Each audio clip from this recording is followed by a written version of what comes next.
welcome back for the last block of games here in Split, Croatia. It is the Rugby Europe Sevens Championship Series 2026, and we will be crowning the victors of this tournament,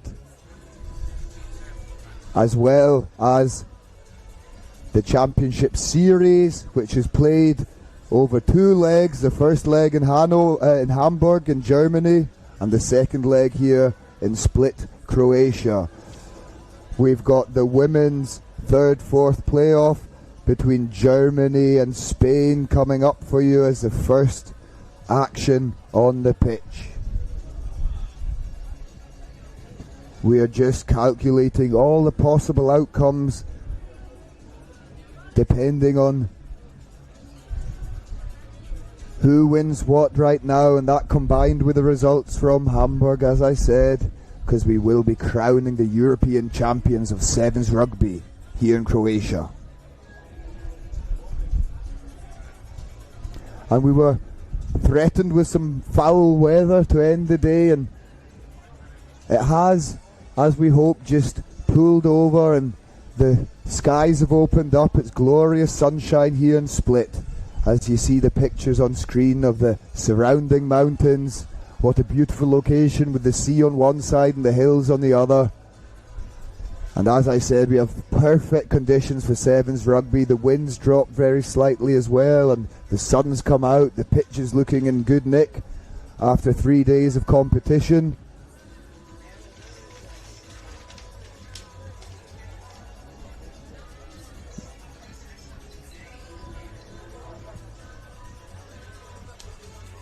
The teams that will no longer take any part in the competition have all gathered here in the stands, and mixing with their friends and family and the fans from the local town as well.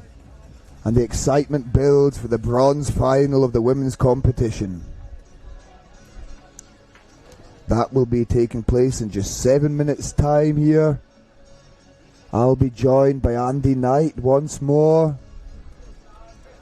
He's doing his maths at the moment, so I won't distract him.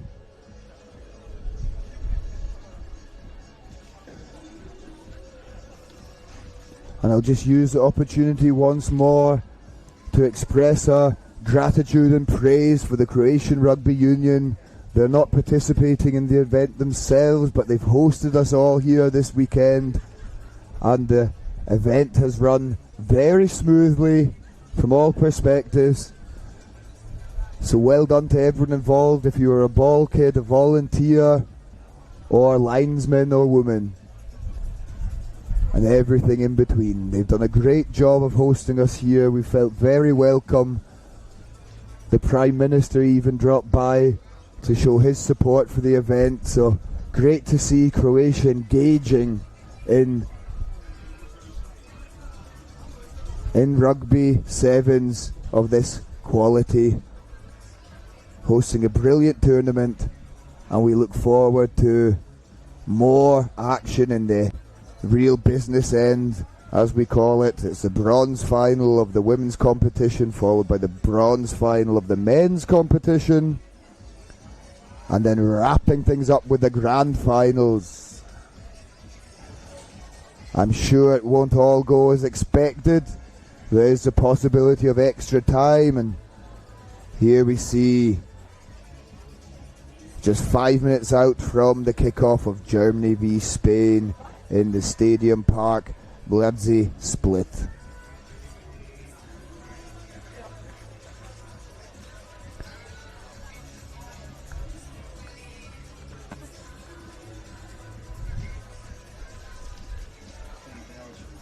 Yes.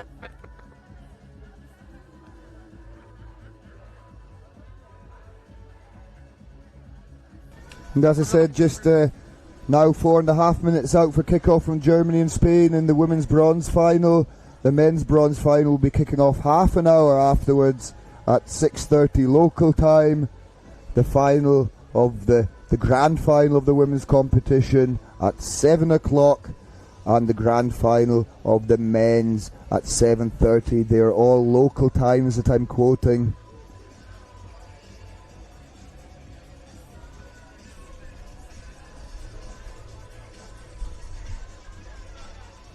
And we will be getting straight back to the action in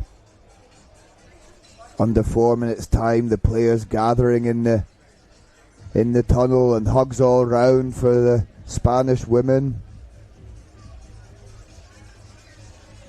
Miranda Morales making her way down the line and wishing every one of our teammates a good final,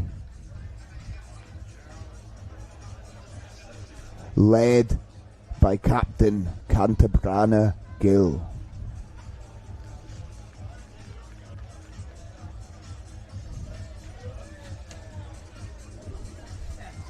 And just on a side note here, for Germany, a huge occasion, the fact that they've got into this bronze final, that will be the best result that they've ever had from a women's team on the Sevens Championship Series.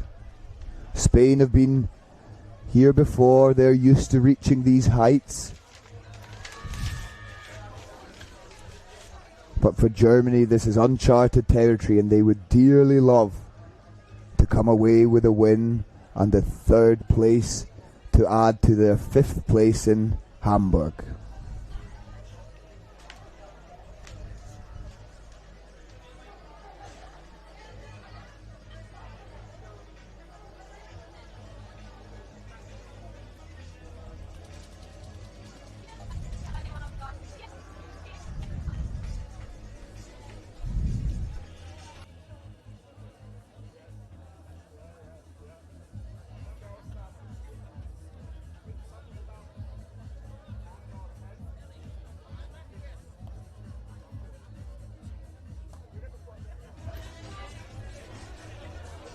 And it could possibly also have some influence on the seedings for next year. Spain at the moment sit in fourth place. Germany, as I just mentioned, in fifth. They're the results from Hamburg. Belgium had picked Spain to the post in Hamburg, getting the third spot. Since Spain looked to go one better today, targeting third place, that would give them 16 points on the table, taking their total up to 30. Germany with a possible 28 in total that they could gather if they get the third place, combining with their fifth from Hamburg. But we'll give you more information on that as the game develops, and we're just a couple of moments away from kickoff here. The Spanish squad take a knee in their huddle and embrace the moment as the German women do the same. The referee for this bronze final is Adèle Robert from Belgium.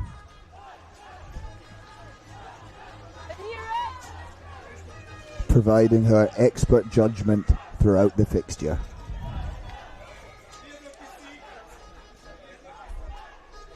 And we're underway with Germany kicking off to Spain.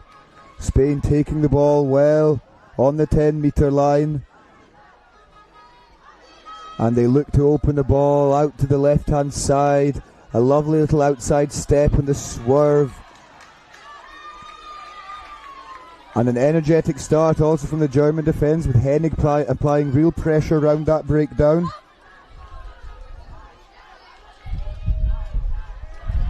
A swerving run and making just a few metres for Spain. They'll chip away gratefully as long as they can control possession, which they are doing in these opening exchanges.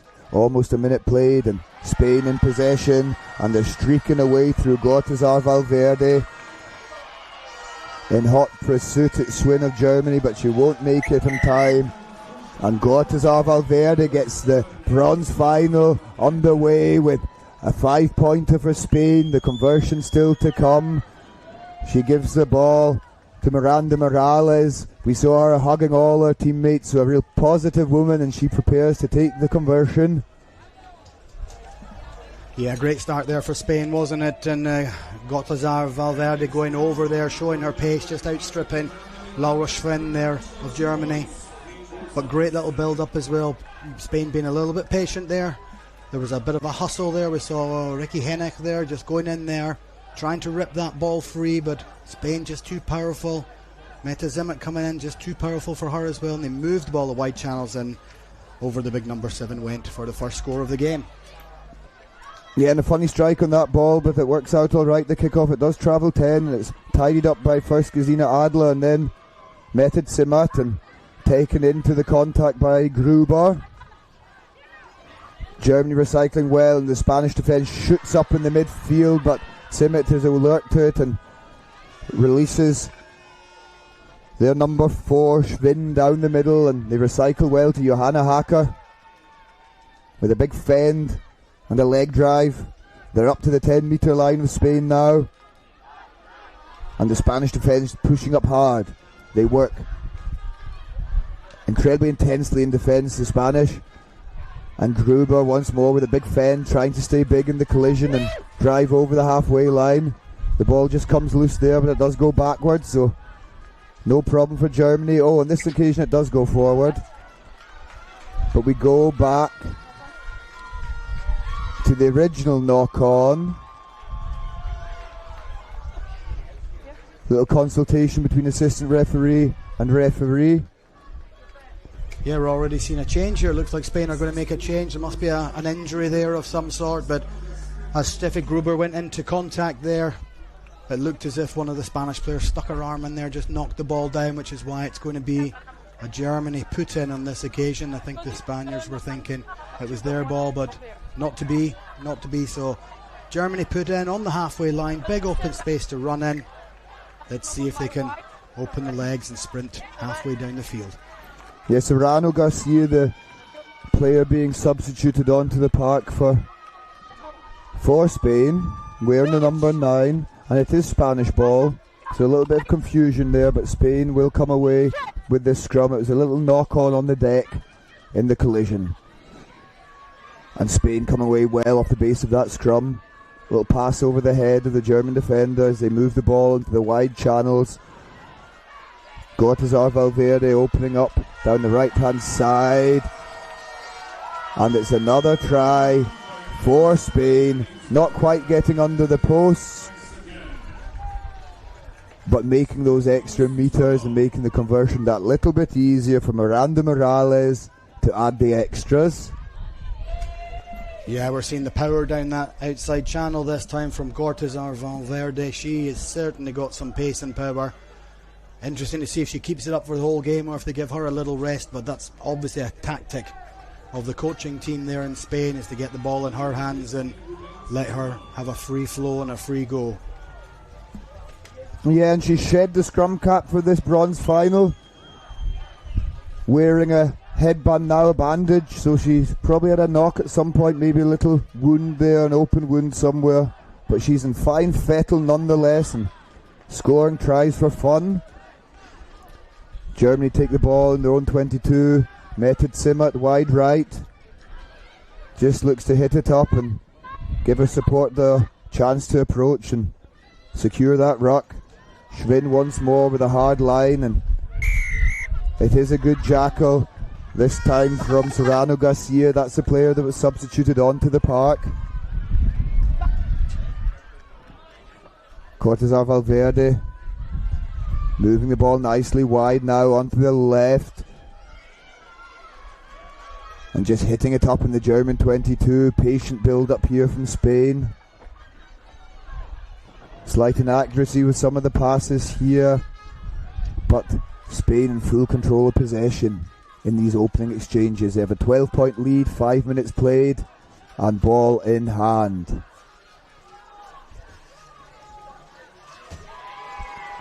Oh, and there's another good bit of footwork there in the midfield, and they find some space down the left-hand side now, stepping and fending and twisting and turning through the contact. A little bit of space on the left-hand side. Miranda Morales recycles. And the German defence pushing up hard. But a great little unders line just unlocks that defence. Blanco Hortiguera Pedrero adding the next 5 points for Spain. They take a 17-0 lead after 5 minutes 50. Yeah, that was great patience from Spain, wasn't it? They just worked their way down this inside line nearest us, stripping it, sending the ball back to the other side, and we saw Steffi Gruber just step on up and try and go and close that down, but our outside player didn't come up with her. I think it's Johanna Hacker on the other side there, just didn't come up, and that just left a gap on the inside, and through Blanco Hortiguera Pedrero went in for the score. Yeah, and what a line it was. The kickoff has already been taken and we're back underway here. Gruber hitting it up and driving forward. Hennig now again to Laura Schwinn in the middle.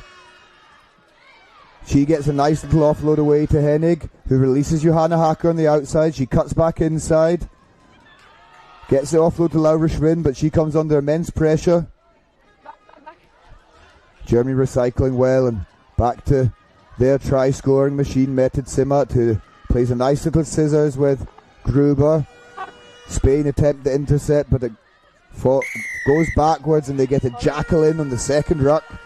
So that's a Serrano Garcia wearing the number 9. She was substituted in after only about 1 minute of play here. A very early substitution, and she's turned up with a couple of big moments.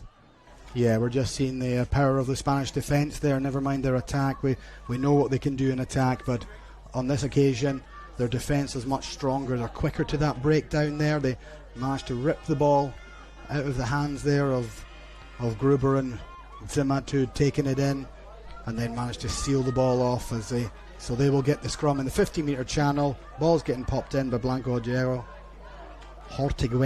Pedrero. Not the best of passes though to start that move off for them. No, the ball bubbling around on the floor there, but well tidied up in the end, and if they can just compose themselves slightly and find their shape again, they won't be too concerned about that initial inaccuracy.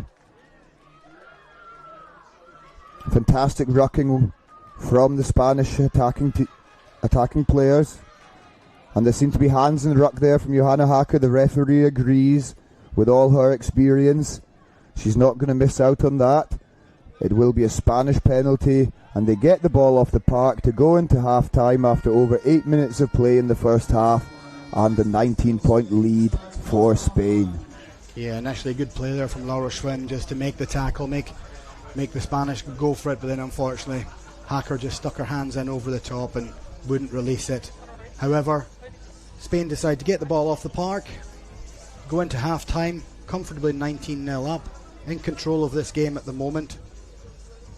However, I'm sure the German team will be looking for opportunities where they can free up some of these pace players and utilise their full bench as well, give them some game time, let them experience what a bronze medal playoff looks like.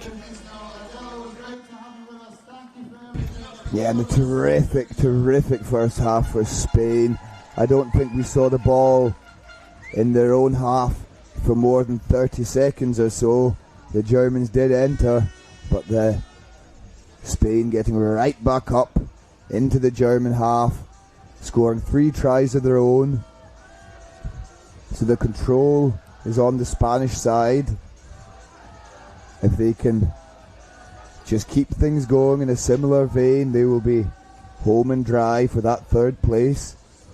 And the challenge for the German squad now is to stop that effective attack of the Spanish and get possession of their own and go up the park and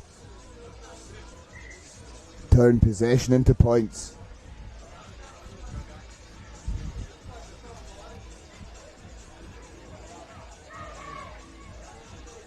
And I'm sure we'll be seeing some changes for both sides shortly as they look to maintain a high intensity in this last game. It's been a long weekend of rugby for both these teams, and this is the final act for them. Yeah, one change for Germany that I can see there. Laura Schwinn coming off for Julia Brown. Not sure what changes for Spain. I'm seeing the number 4 coming on. Molina Colomino. Not sure she was on at the start there. Sorry if I missed that. But Spain to kick off. Lovely kick to start. But unfortunately, not 10 metres. Yeah, that doesn't go 10 metres. So Germany with exactly the opportunity they were looking for at the start of this half. They have possession. And now they'll look to string together the phases and come up with points. Charlotte Malaysia is on for Germany, wearing the number 11, their youngest player. And Gruber spins the ball wide to Method Simat, who is unable to collect it on this occasion, under immense pressure from the Spanish defence. And they turn defence into attack in the blink of an eye and find a half gap there. They're almost up to the German 22 now. Deep within the 22, and they keep the ball alive with a little pop from the floor and look to move the ball to the wide right. The German defence coming up fast. To great effect as well. Julia Brown has her hands on the ball, so they're in their own 22, but possession back with the Germans. Adler.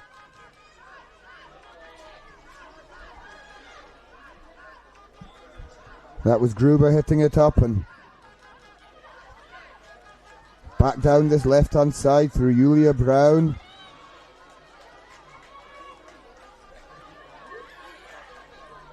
And into the middle of the field once more. It's Gruber with the task of hitting it up. That was close to a tip tackle, but I think just not quite going further than horizontal on that occasion. Gruber being thrown around slightly, but legally so. And Julia Brown puts boot to ball with a little grubber for Hennig to chase. She's got real pace, but there's a sweeper back there for Spain and Camacho Ruiz. Oh, the ball bounces kindly, however, for Hennig. And she presents well, a nice long presentation, but the counter-ruck comes in from Spain. Look at that. Great effect. Germany being forced to use hands on the floor as the pressure comes on in the counter-ruck. Yeah, Germany did really well to get out of their own 22 there, and it was a lovely kick on this occasion by Julia Brown for Ricky Hennig, the Austrian. I'm sure her fans will be listening in back in Vienna and Austria. But she chased it nonetheless. She kept going, then eventually got the turnover. However, her teammates couldn't get there on time, and Spain managed to snuffle out that attack. Well played to Spain. That's a sign of a great team, isn't it? Where they can get back, get the support there, and get the turnover. Spain ball here, just inside or just outside their own 22. Yeah, and substitutions for both sides. A double substitution for Spain. Ruiz Madrid takes to the field, as does Paterna Benito. And for Germany, we see Gossmann and Sophie Hacker, the younger sister of winger Johanna Hacker, on the field now, providing fresh input and fresh legs. And we'll see if that makes any difference for either of these sides. And Spain right off down the right hand side here, looking strong in the running game, but Method Simat comes up with the ball for Germany. That is Gossmann, the new lady who distributes the ball to Gesine Adler, and she fancies a go on the outside channel. Doing well to stay away from that touchline. But then Julia Brown just tempting fate as she attacks round the fringes, and she is driven out. Little get out of jail card after an error from Germany. Spain with an error of their own, knocking it on under no particular pressure. Yeah, they went quickly. I could see what they were trying to do. The defence of Germany's disjointed, try and go quickly, and interesting little one there where it got knocked on and the person in front picked it up, so it could have technically been given as a penalty. Might have been decided that it was just accidental there, but however, Germany do get the ball in a good attacking position. He's definitely offside there, so it should be a tap and go. Indeed it is, and Germany are off. Attacking through the middle, finding a half gap and holding on to that ball well as it looked to be dislodged slightly. Julia Brown recycles. Simat to Brown. Oh, and the pass from Brown to Hacker, unfortunately just evading her fingertips. Maybe slightly too far in front of her. But that was the best attack from Germany up until now in this bronze final. Yeah, it was a good opportunity, wasn't it? They got the right speed of ball there. They got it out in front, but just too far with that last pass. Hacker couldn't get her hands to that one. So they get a turnover there to Spain as they'll get the scrum put in 10 metres out from their own line. But we know how destructive they can be. 2 passes puts them into space, and they could be off down the other end of the field. Yeah, electric pace from this whole Spanish outfit. They're very athletic, and there's only 2 minutes left to play. They have a 19-point lead. They're deep within their own half, and coming under pressure around the breakdown. Julia Brown, Sophie Hacker working hard for Germany on that occasion, but Spain do maintain possession, and they'll be quite happy to just go through the phases as long as they keep control of the ball here. They have the 19-point cushion, and time is running out here if Germany are to mount a comeback. There we see the German bench. Joy Witherspoon just taking off her bib and preparing to take to the field. She didn't get desperately much time on the park in Hamburg, and so she'll be delighted to have an opportunity to have an impact in this game here. Yeah, Germany just emptying their bench, giving everyone some game time. They know this game isn't going to be won, but they want to give them that experience, let them know how it feels to listen to that crowd, let them know how it feels to play in a medal game.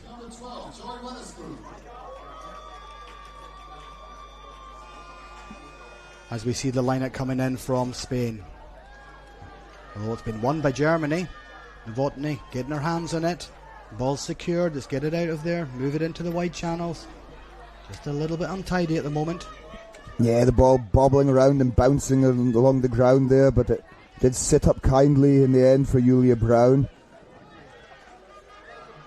Oh, and slightly hectic there, maybe forced slightly by Simmet. That's unusual to see her lose her composure in a moment like that. But it happens to the best of us, I suppose. And Simmet definitely is one of the best. He does hand Spain possession once more though, and we've only got 20 seconds left in the clock, so they'll just look to see off this game with the ball in hand and maybe get one last try of their own. It's a 19-point lead, and they're back underway here through the number 2 and captain Cantaprana Gill. The hooter sounds. It's a yellow card for Germany, so they'll end the game with 6 players on the pitch, but there won't be much action left to be played. Yeah, just an accidental sort of high shot there. It wasn't in any way malicious, but Annika Novotna just didn't quite get low enough, and enough for the referee to say, sorry, that's a yellow card. Off you go to the naughty step. See out this last play. However, Spain might still fancy another run. Yeah, I think they do, Andy. They want another try before this is over. They're enjoying themselves out there and soaking up the atmosphere. It is a bronze final, but it's a great occasion for these players, and they know they can't lose it, so why put an early end to this spectacle? Yeah, but this is the risk part of it, isn't it? They've turned over ball, and Germany are getting an attack on. Not the easiest with 6 players, but they're going to try their hardest to get all the way down that field and get a score. Yeah, Simmet doing well there, but she's held up eventually, and this will probably end up in a turnover of possession. Oh no, Germany do manage to get it back from the collapsed maul, so good work there from the players involved. Oh, and the big hit coming in there on Julia Brown, so penalty to Germany. That was not legal. And Germany maybe will have one last chance here. Weatherspoon will need to react quickly. Joy Weatherspoon, the ball evades her unkindly, cruelly, and Paterna Benito, who started the game on the bench, comes onto the pitch and gets the final try for Spain after almost 9 minutes of action in the second half. almost reminiscent of the good old days when the bronze final would have been 10 minutes a half, Andy. Yeah, that was always a fun one, wasn't it? Congratulations on just playing 5 games. Here's the 10-minute game at the end, but well played at the end there from Paterna Benito just to latch on to that ball. It was a tough ask for Germany to try and go from their own half with 6 players. But I'm sure that they'll be proud of that effort from them getting into the bronze medal playoff. But on this occasion, Spain win that one. That takes them up to 30 points in the championship. More than likely that they will end up with a bronze medal. Looking at the scores there, they will not quite be enough to take them up there. France still in that bronze medal position.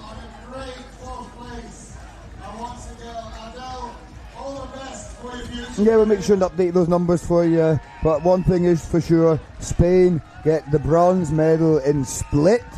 Germany finish 4th. So congratulations to Spain, the victorious bronze medal side of the women's competition. Equally so, congratulations to Germany. They might have lost that game, but they do finish higher than they have ever finished before in the European Sevens Championship Series. So they can be incredibly proud of how far they've come, even if they did lose the bronze final here in Split. Yeah, well deserved. We've seen the Spanish team just having a little cheer to themselves. They did really well. They deserved that win in the end. I think they were a much better team. They've shown that through the tournament, that they've grown. They've been a cohesive team. They've been a team that have worked hard for each other. They've defended and attacked really well. So congratulations to them on that bronze medal spot. Indeed, congratulations all round. And the action takes no halt here. In 7 minutes' time, we will be progressing with the men's bronze final, and that will be featuring Spain and Belgium. So the Spanish men with the opportunity to emulate the feats of the Spanish women here in Split. And as I mentioned, that is coming up in now just under 7 minutes' time. So don't go anywhere. Soak up the action here for one last time. It's been a long weekend of rugby, and it's just going to have the most exciting of ends.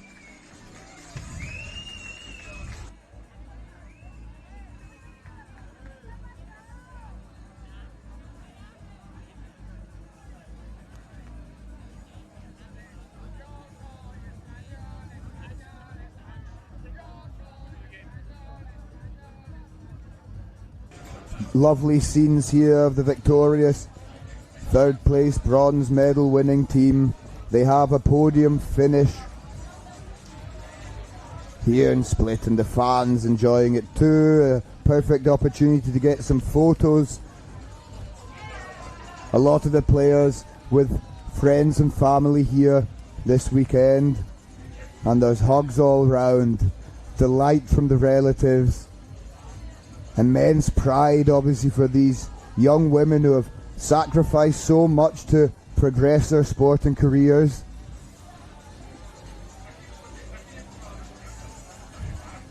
Competition at this level is no easy game. They've come a long, hard way to get this far, and a bronze medal will be just reward for all that sacrifice and hard work and dedication.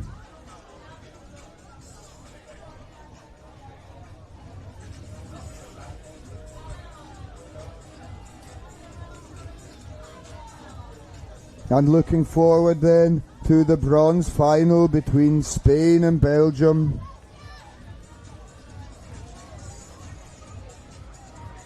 As I said, the Spanish men with the opportunity to emulate the feats of the Spanish women and improve on their result from Hamburg, where they finished in 6th. Belgium finished in 4th. So they are also looking to go one better here today.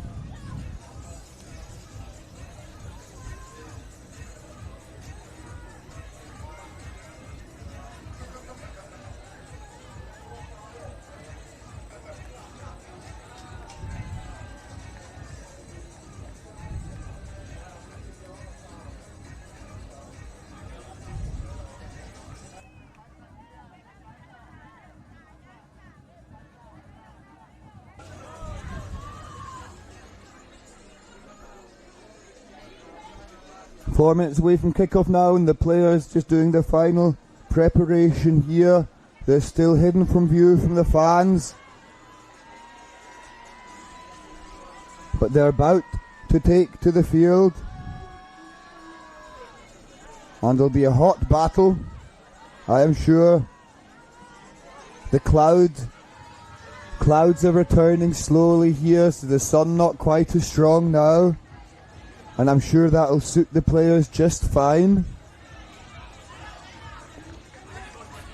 We've seen temperatures of around 26, 27, 28 degrees today. It's gone up and down a little bit, but the real factor is the humidity out there. It's a real muggy day for Sevens rugby. Great conditions on the pitch though, and Andy and me even had an opportunity to throw a wee ball around ourselves. The balls are in good condition, the pitch equally so, and the teams should be able to play to the very best of their ability.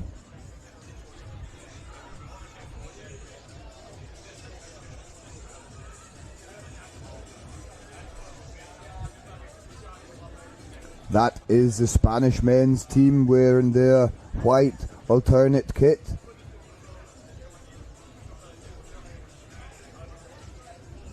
And the Belgians lining up slowly next to them. Godsmark with a highly focused expression,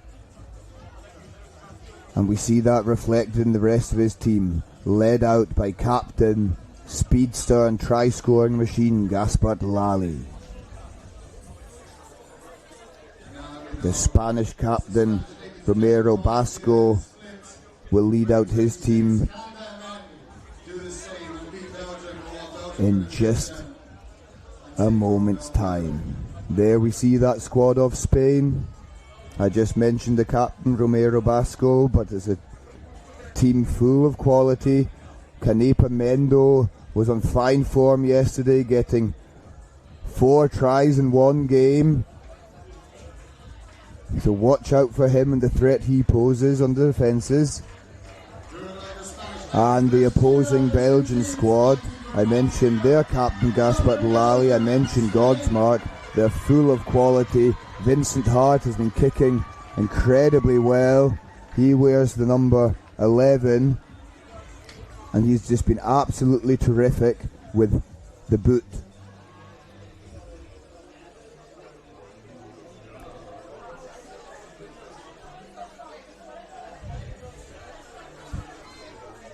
Dan Evans of Scotland has the privilege and responsibility of officiating this third place, this bronze medal final.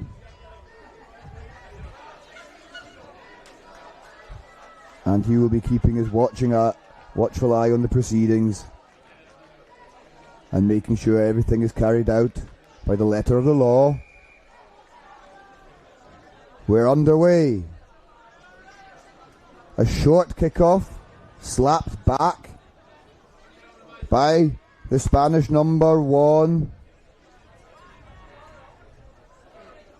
And Spain playing to the midfield and straightening it up and crashing down the park. Nieto Simon that was, he's got to the 22 of Belgium. And the Spanish now just not progressing any further on that phase, just looking for an opportunity, looking for maybe a weak shoulder, a half gap, a player who might be slightly out of position or disconnected in defence. But the Belgians staying very well organised and dislodging that ball in the tackle. I think it was Vincent Hart. He comes away with the ball at least and distributes well. And they're off to the races on the left-hand side. It's amazing. I mean, we've been I'm bringing it right back to the middle of the park and on to Ryan Godsmark. He distributes further to Carrierin Mainier, who is charging towards the line, and he will get the scoring underway. Yeah, it was tough. Last game of the tournament, last game of the season. It's always really difficult, yeah. And how do you feel about the boys, watching the boys here now? Do you think they're going to go on and do the same as you girls? Yes, of course. I mean, these sevens, they're really, really good players. I think they're going to win. Yeah. Fantastic. Well, congratulations on your third place. Enjoy your summer break. Thank you. And enjoy the beers tonight. Thank you. Well done, well done.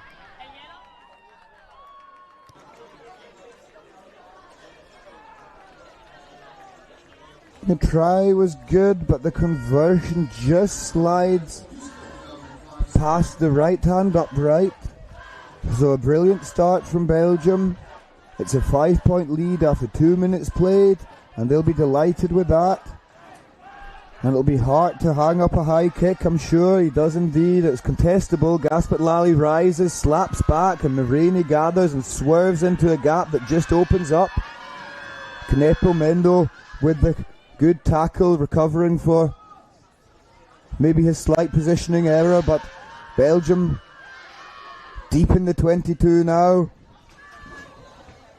and in control of the ball through Godsmark, grubbering for Lally to chase. It bounces unkindly for Lally, and Spain have the ball. So maybe slightly reckless there with the ball from Godsmark. He's cost his team possession in the promising attack, so Spain just look to hit it up and control the ball for a couple of phases.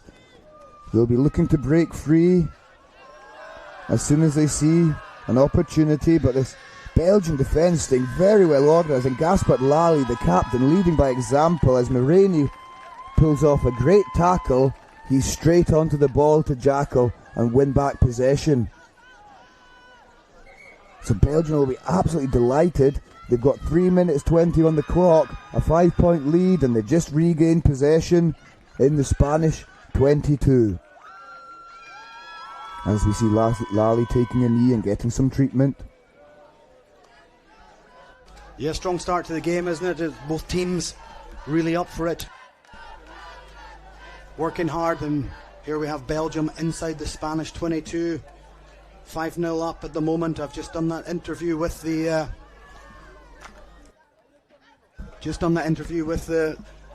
Spain women's team. They were absolutely delighted with their third place. They're now supporting their men's team, fully believing that they can do exactly the same thing, which would be a great outcome for Spain, going home on that plane with two bronze medals.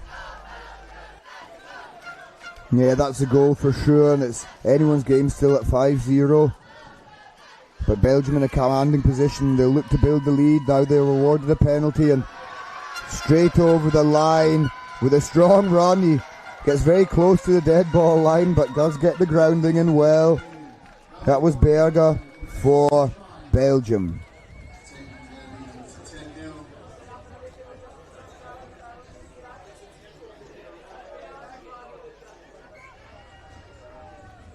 The number 5 for Belgium, Julian Berger, with great experience, and he's had a good tournament.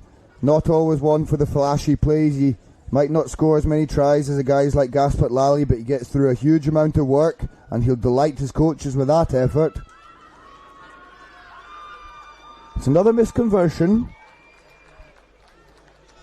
So excuse me, my mistake. It is a successful conversion, so it's 12 points to 0.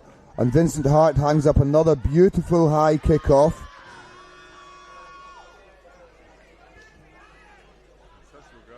Unfortunately, Gaspard Lally not able to slap it back this time like he did in the previous one. So Spain in possession. They'll look to just throw the ball around a wee bit and find a gap and break away for points of their own. It's been hard to come by against this Belgian defence that are staying very well organised. Out to the wide left now, and Marini with a very good tackle, forcing the Spanish player back, and they put boot to ball after they didn't get much reward for all the play, all the possession they had. And Lally is the first man back, but he's confronted by Mendo. Oh, throwing award-winning dummies and streaking off. Will he have the legs? Normally Lally does, but he's coming under pressure. He puts up the hand. He knew he was going to make it, didn't he, Andy? Belgium extend their lead to 17 points.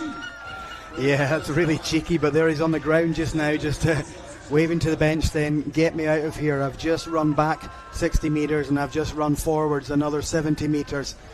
Great play from Gaspard Lally. They were chasing back. I was about to say the Belgian defence has been so good, Spain are probably going to have to kick their way out of here, is exactly what they did. But what a chase by Canepo Mendo, but not quite enough gas to get there before Gaspard Lally, who outstripped him on the way and then threw that tremendous dummy, which I'm sure he'll be talking about for the whole of summer before they come back to their full training sessions. And then he went the length of the field there, touching down, hand in the air. Congratulations to Belgium. They go 17 points to 0 up.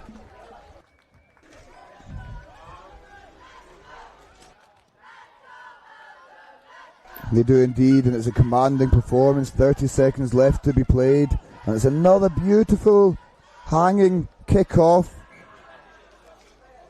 Hotly contested. It was anyone's ball to have, but it does bounce and leave the field, but not before being knocked on. So Spain with their options here, and they choose the scrum. It's a good attacking platform. They've got players spread out to the wide left. Maybe looking to bring Canepa Mendo, the try-scoring machine on the wing, into the game here. That's come straight out the tunnel, so it should be reset, I suspect. Yeah, another scrum again, just referee in, talking with his assistants there. But Spain from this position, we just saw before how they can move that ball quickly and into nice deep positions, so they can either run with ball in hand or they can put that kick on if the defence decide to fly up. And it'll be interesting to see how Belgium defend this, if Berger at scrum half position will drop into that floating position behind the line just to trying to clear up any kicks that go in, or if they're going to have their winger, which is Godsmark on this point, just holding back a little bit, and it looks like Berger's dropping back slightly into that sweeping role. Yeah, and Spain off the race on the right hand side and making good progress, but the ball almost being ripped by Marini. The pressure from this Belgian defence is relentless, being a real nuisance for the Spanish, who despite significant possession have not yet scored any points in this first half. An unconventional kick from Godsmark, but he does get the ball off the pitch successfully, and we go into the break after 8 minutes of play with Belgium leading 17 points to 0. A couple of missed conversions in there, Andy, that might just leave the door open for Spain. It's still a 3-score game though, isn't it? Yeah, it's still a 3-score game, but the Spanish can certainly score 3 tries. That's not a problem for them. We've seen them do it before, and I'm sure we'll see them do it again. But just taking it back to that kick from Godsmark, as you said, unconventional, but you could just see in his eyes, it's get the ball off the park at any cost. They've had enough there. They're 17-0 up. They need the rest. Their defence has been awesome. They've been pressuring the Spanish team, not really allowing them to do anything, and probably forcing them into, especially that long kick, but forcing them into things that they don't usually do. So well done from the first half from Belgium. Lots to come in the second. Yeah, lots to come in the second half. Another 7 minutes of action at least in this bronze final.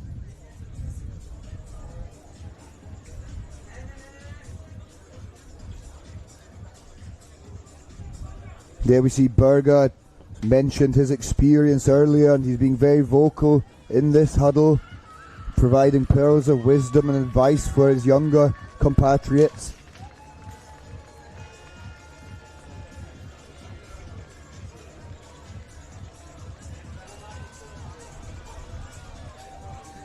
And we're just about ready to get back underway. 17 points separating the two sides. And the Belgians with the bronze medal firmly in their eyes. Oh, I thought you were going to say in their grasp there. I would have said I agree, in their eyes. They're in their mind at the moment. They now just need to calm themselves a little bit, be as constructive as they were in the first half, and then it'll be firmly in their grip. Yeah, after one half of rugby, you can never know. There's a lot still to be played here. And Spain with a good start to the half as they get possession from a scrum. They'll look to recycle, go through the phases and get points on the board as quickly as possible.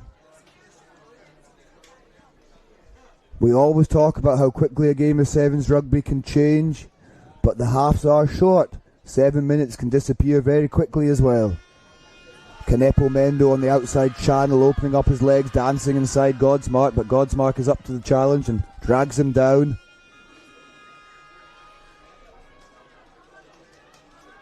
Out to the wide left once more, so wide. What we've come to know from Spain is that they love these wide passes, and when they get running and they get confident, they can beat anyone.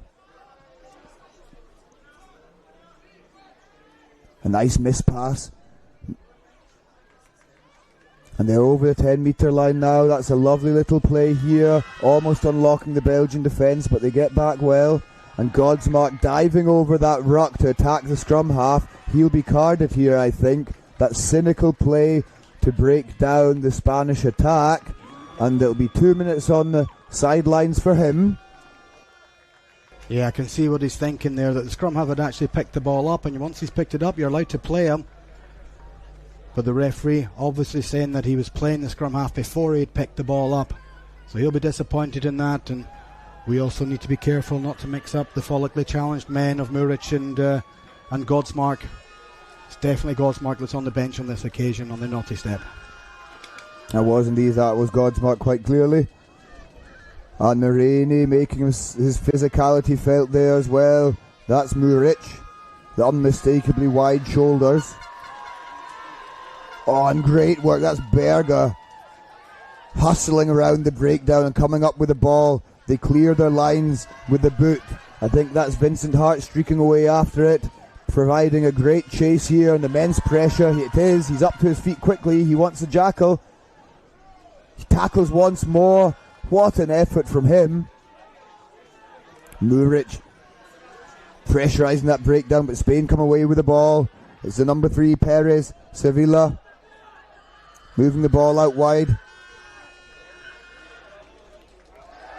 And the ball slapped out of his hands. And it's just gone forward. That wasn't foul play. That was no penalty offence. It just happens to have gone forward. If that had gone back, play would have carried on. Yeah, what happened there was the ball came off the referee and just he got in the way, which is disappointing for Belgium. They've just worked really, really hard in that defensive structure, and they thought that they could play on.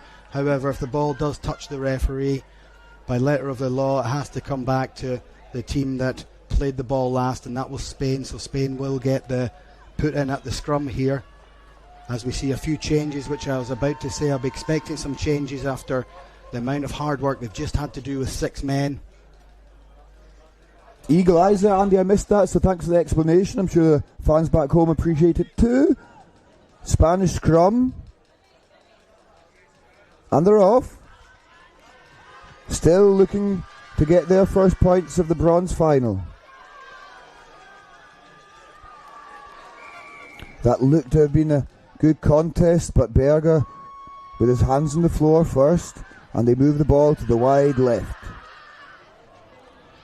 Not the most accurate of passes, but the pressure does tell. Eventually Belgium playing that whole phase with 6 players. Yeah, eventually the gap had to open up, didn't it?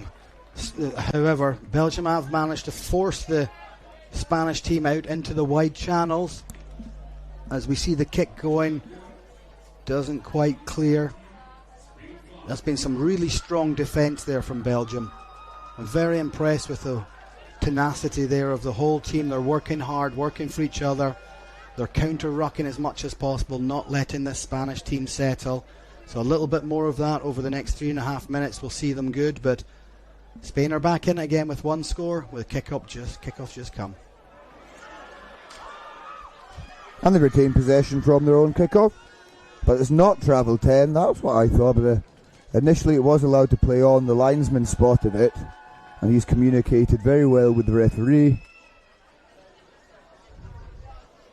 Belgian ball. Yeah, Belgium just slowing it down. You can see Berger just putting his foot in it, as it were. No need to rush there. They've just had a hard 2 minutes with this in bin, and now we see Lally off on one of his runs. Yeah, Lally just releasing Muric, who scatters pigeons all over the place. And Marini playing the ball nicely infield, out to the wide right, Godsmark. Ekendal, that was. Spain defending well here. And it's been knocked on, so Spanish ball. It'll be a Spanish scrum, and they live to fight another day here. Good defence there, Andy, wasn't it? Yeah, some good tackling in there. I mean, Ekendal just going up there, dipped the shoulder. He's a strong boy. I've seen him a couple of times here just making some hits, and on this occasion I'm guessing that he just landed on the ball in the wrong way, and it just a little scuff on the ground has knocked it on, giving the ball back to Spain. Minute and a half to go in this game. They've got the opportunity here. They need to get down the field and score very quickly to have another go at it, as we see lots of changes. That's Berger coming off again. I think he's had a hard day's graft there for sure, and Montoisi coming on in the half-back position.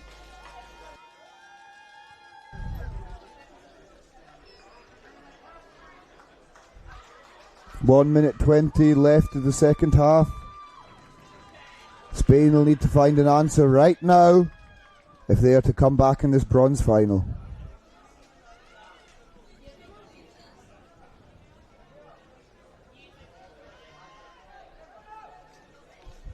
Once more, Belgium staying well organised in defence.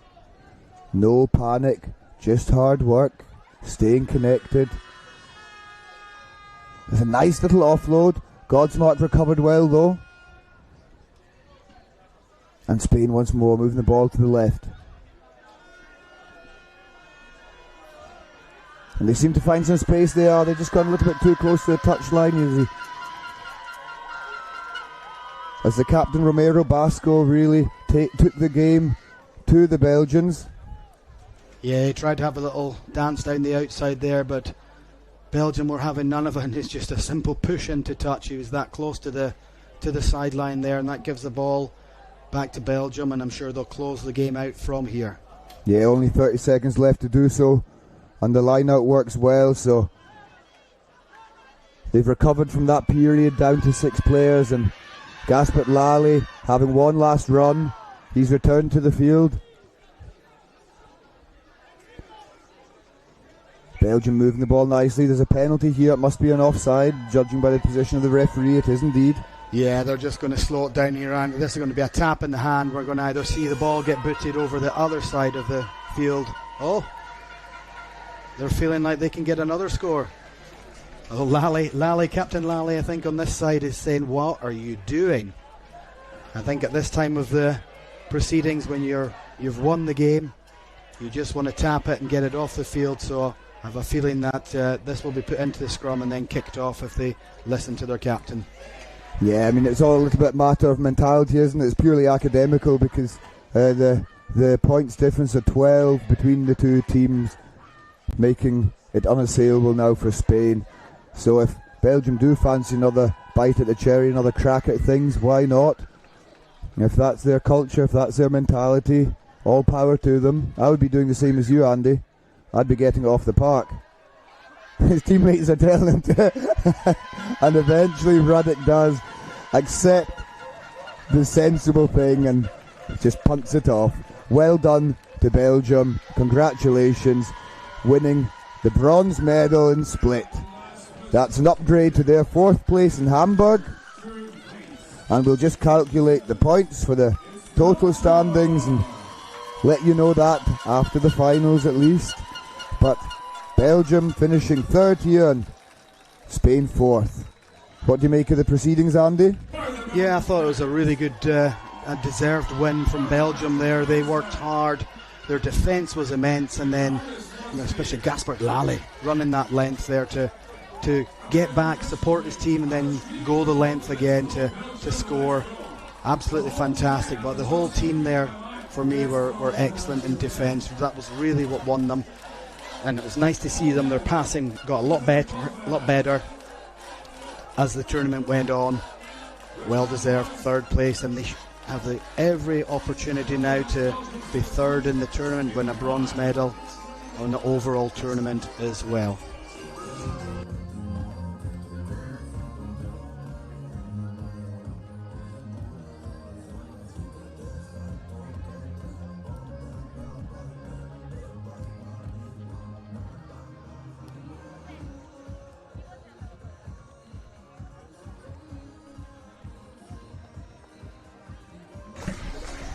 And we just see the prize once more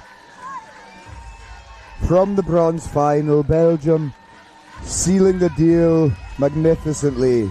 Gaspard Lally influential as ever. And the Spanish players fought to the bitter end. They can be proud of their performance here. They got a 6th in Hamburg and they've really upped their ante. So both of these teams can be delighted with the results they got in Split, improving their end standings in the series table.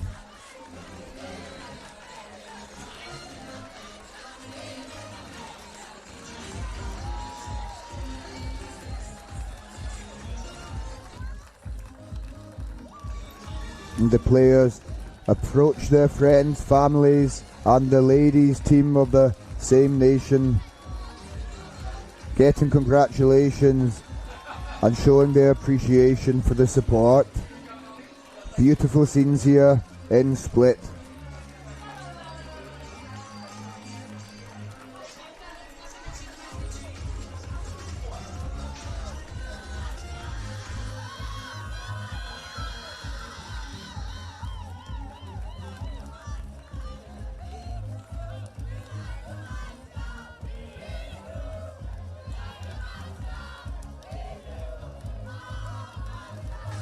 It's a real party atmosphere in the stands, as you can see back home, and we're looking forward to the action continuing with the women's final.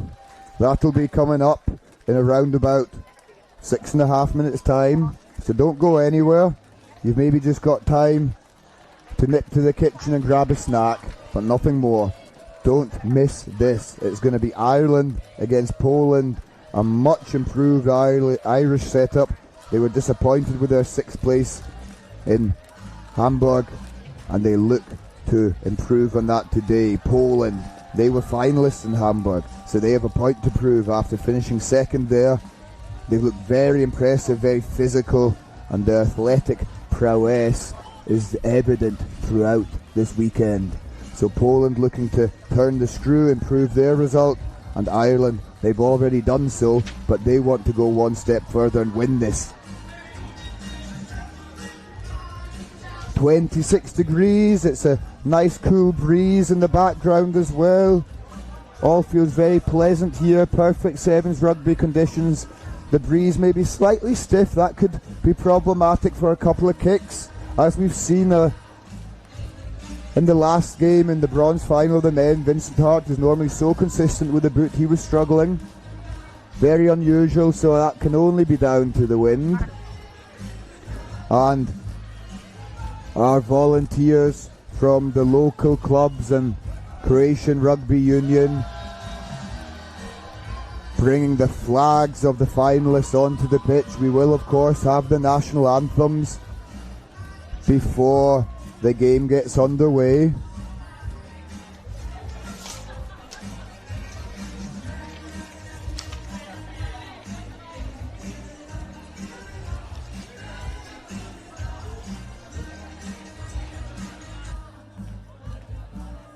I'm just taking a brief moment to sort my notes and maybe do some maths as well. I'm not going anywhere. I'll be back in 30 seconds to talk you through the proceedings.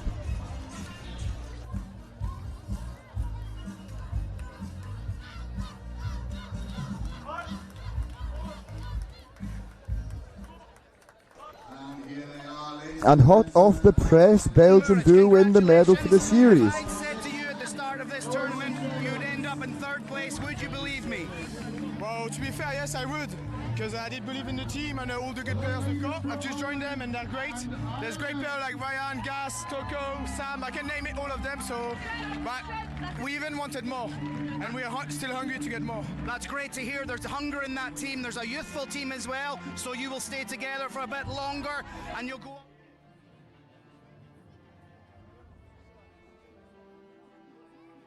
They're really good, so it's going to be even tougher for the old guys like us. So yeah, I can't wait for next year, and just trying to get better and better every year. Fantastic. Have you got any words for your fans, friends, supporters back home? Yeah, thanks to all the people sending messages to the team, and thanks to my mom, to my girlfriend, and to my brother and sisters. Fantastic. Congratulations on third. We look forward to seeing you in the final next year. Thank you very much. Thank you.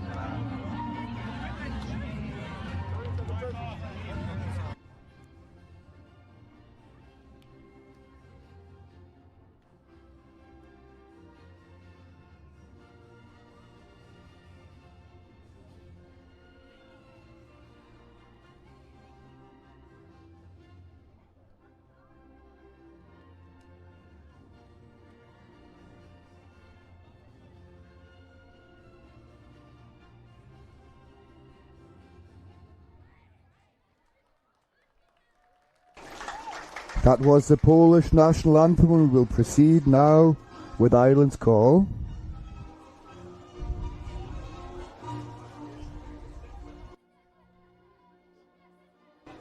Oh, and there seems to have been a slight mix-up on the playlist here and the music, and we'll reset that quickly for you. It is Ireland's call.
And with that, we are just about ready for the action in the grand final of the women's competition. Here we see the Ireland squad.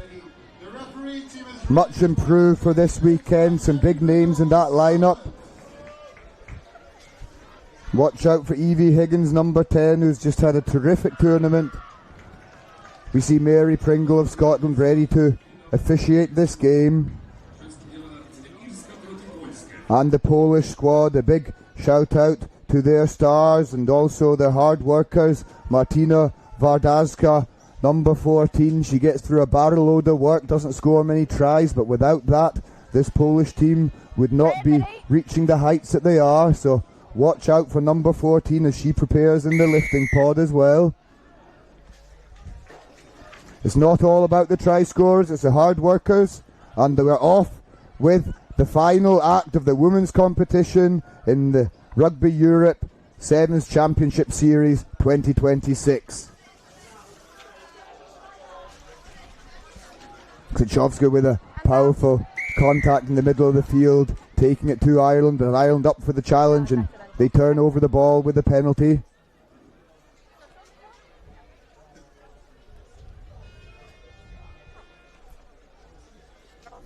And scrum time for Ireland. Just taking a brief moment to consider that decision, but it is a smart one. It's a great attacking platform with options on the right and left hand side. And the fans are getting loud here. Big Polish support has made its way down to Split this weekend. That might just give them the push they need to defend this situation. Ireland are off.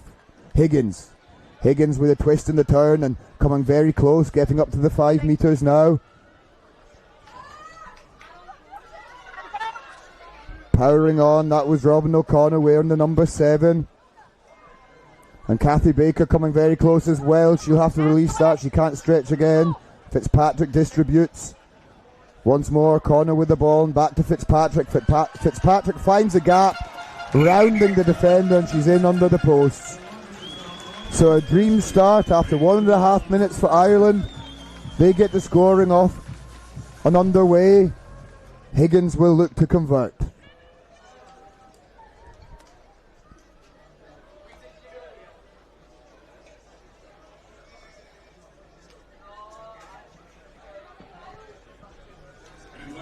And the kick from Higgins is successful. 7 points to 0 after 2 minutes of play. Yeah, Ireland looking strong there, aren't they? They just powered their way up there, up into the Polish half there, and managed to get the little dot down there in this first couple of minutes of the game. So great start from Ireland. Yeah, mixture of power and evasive running. Poland do win the ball from the kickoff and advancing well here. On the outside, challenging Fitzpatrick, but she's up for it and she drags her opposing player into touch. So Ireland once more with the opportunity to regain possession from the line out. And a slight advantage in the early exchanges for them. We approach 3 minutes of play. Higgins once more, stepping 1, stepping 2, stepping a 3rd, and slapping it back to the left-hand side.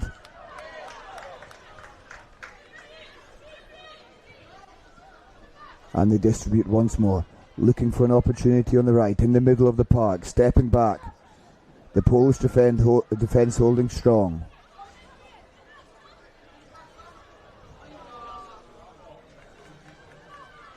Ireland looking very controlled at the moment, but the Polish defence, like I said, also shifting well, staying connected.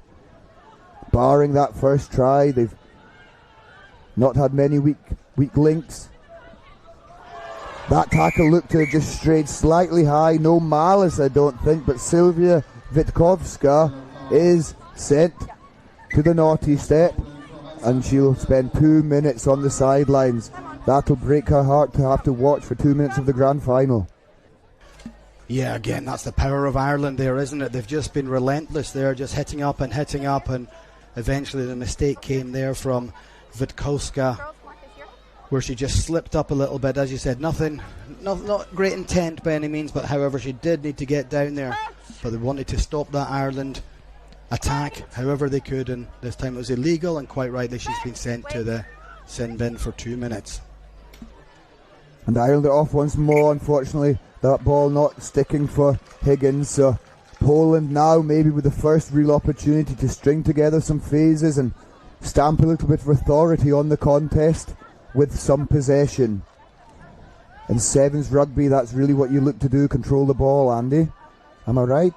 Absolutely, looking for control. It's difficult with 6 players, but they do have power. We're seeing Pamieta there and Zaisluch just waiting there for the ball. I suspect that we'll see them either having a real go down the outside or just smashing it up and trying to control the ball for a moment or two. And on this occasion, exactly that, getting in there with power, and that's not rolling away there. Eve Higgins been told that she didn't roll away from after that tackle. And we see Poland on the attack once more. Yeah, and I said to watch out for number 14, Wadaska. She gets through a whole load of work, and you saw her doing the same thing there. But the ball does come loose now. And it'll be a scrum to Ireland. So despite all the effort from that Polish team, they're still struggling to break down the Irish defence after 5 minutes of play in the first half. Yeah, just guilty of overplaying there a little bit. They just needed the control a little bit. We're 1 minute and 10 seconds into the sin bin. They just need to hold on a little bit. Try not to do anything fancy. Don't use up all your energy at this stage. Wait till your 7th player comes back, and then you can build from there as Ireland launch once more into the wide channels, or wider channels. Yeah, and Fitzpatrick, she's got pace to burn, and look at her, beautiful balanced runner, taking the ball in two hands and then only switching into one when she was in the clear and putting on the afterburner. So Fitzpatrick extends the lead for Ireland. It's 12 points to 0 with conversion to come from Eve Higgins. Yeah, she just managed to outstrip outstrip the Polish defence. Sorry about that. Druskala there just got twisted, turned inside out as the song goes, and then Klitschkoser coming over for the attack, but wouldn't quite get there in time as we see Eve Higgins pop another conversion over like she's done many times in this tournament this weekend. Yeah, that's her role in the team, and she executes brilliantly. If they keep scoring underneath the post, she'll be very grateful as well, I'm sure. 14-0 to Ireland. They have a 2-score advantage and 30 seconds left to play in this first half. That's a very contestable kick, but Poland do well to field it. Druzgala playing the ball back and into the wide channels now. Vardaska met strongly by the Irish defence. Druzgala playing a nice pass that just bounces up. It was a good decision, but slightly loose. And the Irish player on the wrong side of the breakdown trying to get out of the way but infringing, and she's penalised. So as the buzzer sounds, Poland maybe with an opportunity. I wouldn't be surprised if they just choose to take it into the half-time here though. No, that's not the way they play. They want points. They do not want to accept the way the game is. But that was slightly loose. Ireland do choose to go into the half-time. And it's a 14-point lead for them. Yeah, Ireland doing the sensible thing and then just kicking it out, whereas Poland, they're still chasing the game a little bit. 2 scores behind, they maybe felt that they could do something from this position, which we've seen many times before, but on this occasion, just giving the ball to Ireland, and all they had to do was pop it off the park to go into half-time for the team talks and the words of advice from each coach. Yeah, I would love to know what's being said in there. The Irish camp must be delighted with the way proceedings are going at the moment. Very tidy in defence, and the few opportunities they've had, they have capitalised on. They have a 14-point lead. I suspect the Polish will be looking to change something in attack. Their defence actually looked very good, but maybe just not quite looking after the ball as well as they could do.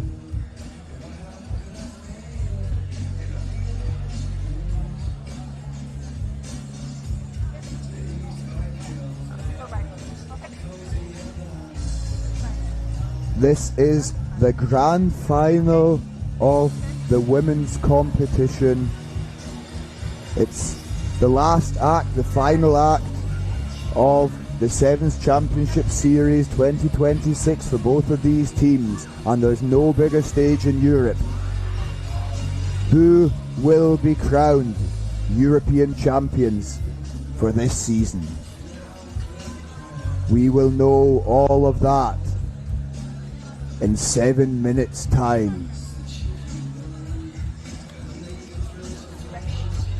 Yeah, it's looking, no matter what the scores are, it's looking like Poland will actually finish top in the series, as France finished in 5th place there and can only get up to 32 points there.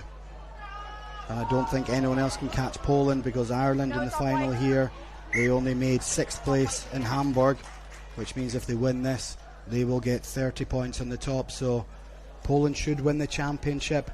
However, they also want to win here in Split as well, I'm pretty sure. Yeah, why take home 1 trophy when you can take home 2? And this Polish outfit, look, they've looked dominant all weekend. I'm sure they're not going to roll over here in the final. It's a 14-point deficit, and that can change very quickly. Druzgala distributes well. Seisluch, Druzgala once more on the wraparound. She puts in the kick to be chased. Seisluch chasing hard, but Fitzpatrick gets there first under immense pressure. Druzgala and Seisluch win the tackle. Excuse me, Pamietta with the tackle.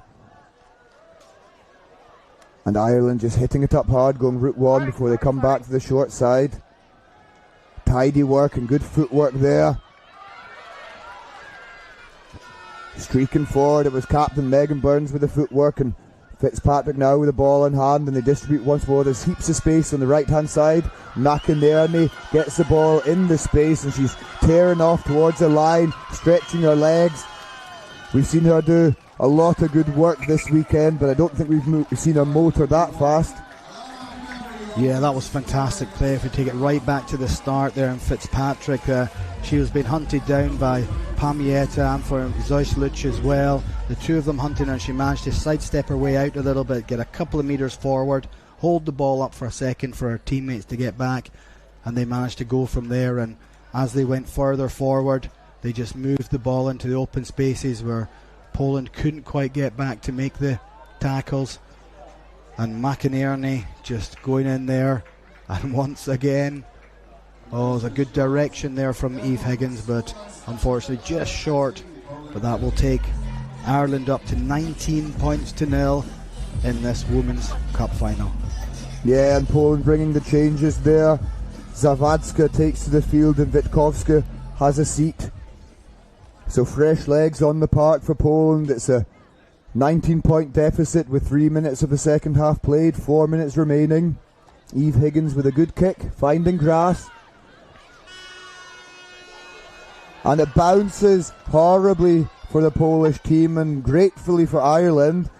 They look to move the ball to the wide left, a realistic intercept opportunity there, I thought, but Mary Pringle says no, sorry, that was cynical in a try-scoring area. It's a yellow card.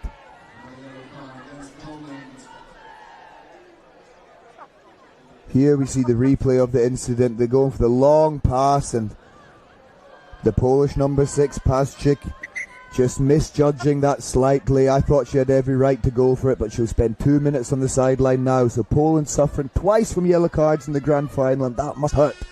Yeah, that'll definitely hurt people. That'll sap the energy, and especially against this strong Ireland team who I suspect will go on to win this game because they have the power, the pace, they've got the accuracy.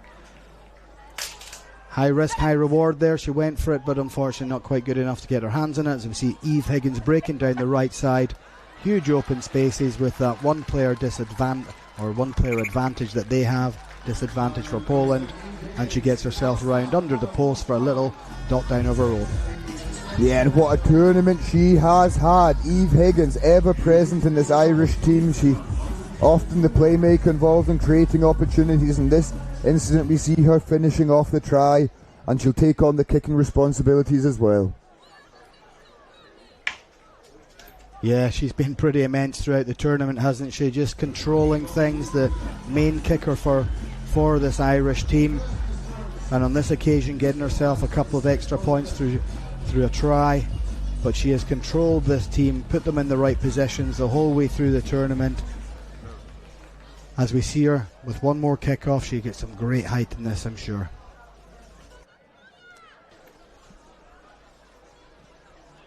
Yeah, that's a very contestable kick once more. The Irish chase just sits off slightly and allows Poland to gather. Zoisluch now with ball in hand. We've not seen her best in this final, as Ireland have had her well under wraps.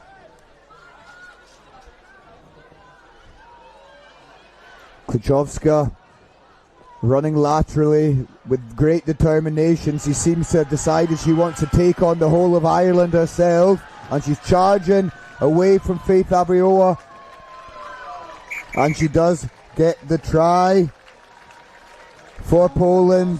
They're off the mark here. They have 5 points of their own, and that was just determination pure. Absolutely, you just saw her pin back and go, and she might just get a well-earned rest here. A little sub coming on for her, I presume. But yeah, great pace to go down there, outstripping the Irish defence, but really, really good play there to get the ball into her hands, although she did go on a little wander across the field, which we've been talking about before. However, on this occasion, she knew where she was going. We had no idea. She was confident she would get there, and she did. And in fact, she's not going for a rest. She said, no, keep me on, coach. I want another go. I would not be surprised if she did do it again either. That woman has determination and ability to match. Ireland, though, with possession. 1.5 minutes left on the clock. Evie Higgins takes a break. She's on the bench now. And well earned, I would say, ever present in this tournament. Ireland can maybe just relax a little bit now and enjoy the final moments of this game as we see them attacking through Kathy Baker. Fitzpatrick with a long pass. Not the fastest of passes, and the pressure does come on from Poland. They're rewarded with the turnover. That's Druzgala putting in the hard work without the ball on this occasion. On Klitschowska is taking a knee, so time is off as she gets some treatment, and Poland also making some changes. Yeah, just in that last play, she looked like she dropped her shoulder, got a stinger or something like that. She's holding that shoulder up, and now she's getting that well-earned rest as she comes off the field, but she's feeling some pain. You can see that in her face. But at this time of day, it's time just to come off, take a rest, get some ice in it, and take your well-deserved rest after a strong performance right the way through the tournament. And Poland up to a full complement of 7 players once again. We've just seen Morris take the field and Ksuma even as well. Druzgala driving down this left-hand side, ball in one hand. She's pinning her ears back. She's determined. She wants to go to the try line. She gets the ball away. And they recycle cleanly. Moving the ball now off to the right-hand side where they've got heaps of space for Seisluch. She has ball in hands now. Driving towards the line, held up just short, but she stayed big. The support comes to the secondary drive, and they're 1 metre out. Moving the ball nicely from side to side, and Druzgala with a grubber kick. It looks like a good option, and it works beautifully for Poland, and they get their second try through Krysiak. Olivia Krysiak of Poland getting their second try. Yeah, just to sort it out, there was Pamieta there that put the kick through, not Druzgala, but absolutely great play from Poland to go to one side with Seisluch there. We thought she might have gone in, but unfortunately not, and the recycled ball brought it back again, got it into the hands there of Pamieta, who's taking the kicks now. And then Krysiak just goes over for the score, and that's the game over now. Ireland 26, Poland 12. What a game though, Ian. That was an absolute cracker. I'm so impressed with Ireland. Their development and growth over the last 3 weeks is immense. And Poland, they've been impressive throughout the tournament. They might have lost the grand final here, but they take the championship title. Full of stars, both of these teams. It was a spectacle to be enjoyed.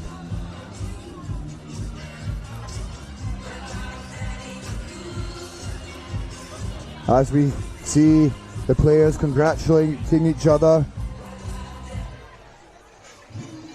we have just received the final rankings, and as we said, Poland do finish in first place, France in second, and Ireland with this first place today will be in third. So the podium is clear. We have Poland, France and Ireland 1, 2 and 3 in the Rugby Europe 7 Series Championship 2026.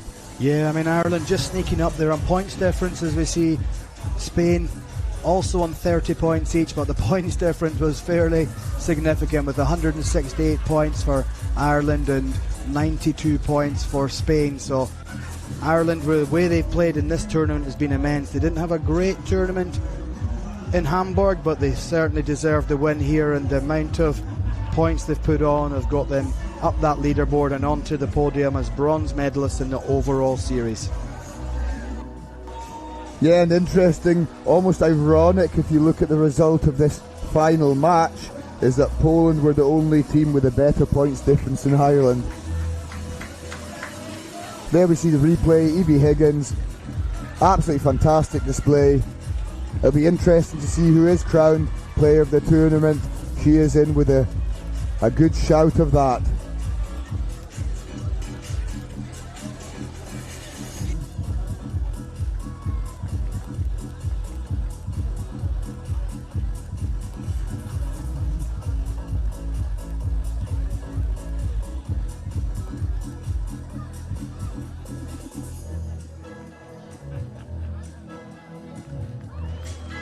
And there's some scenes here of joy for Ireland. The players, some of them with tears in their eyes, you know, they were bitterly disappointed after Hamburg, and they've come back and won the tournament here.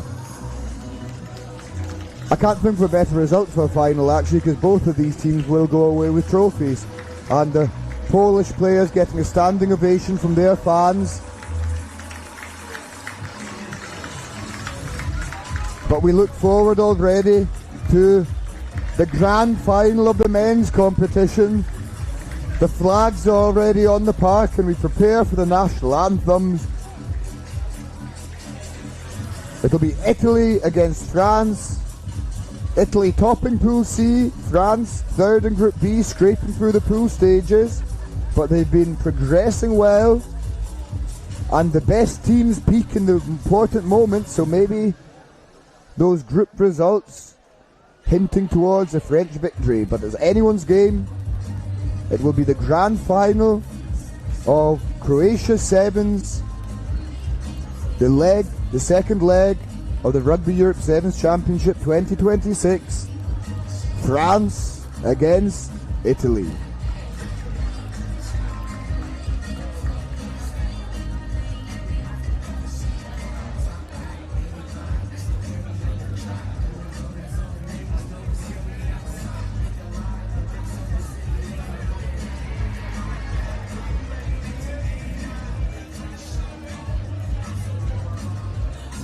And in the men's rankings, it's really quite interesting.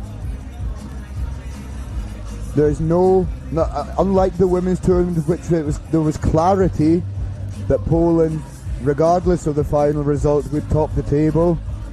In the men's competition, it is not the case. We do know that Belgium will have the bronze medal, but if Italy wins, then it'll be 36 points for both Italy and France. They would be tied, and then we would need to look at the finer criteria like points difference, eventually tries scored, and further criteria as well. So really exciting scenario here for the men's final. They're not just playing for the trophy of Croatia Sevens, they are also playing for the European Championship trophy. That action coming up in just under 6 minutes time, and we see the players in the tunnel wishing the referees and their assistants good luck as well. It's the experienced man, Stefan Perez, an Olympic gold medalist of course, and he's surrounded by a fairly young team, and he's been guiding them very well through this tournament, and they've been showing great growth.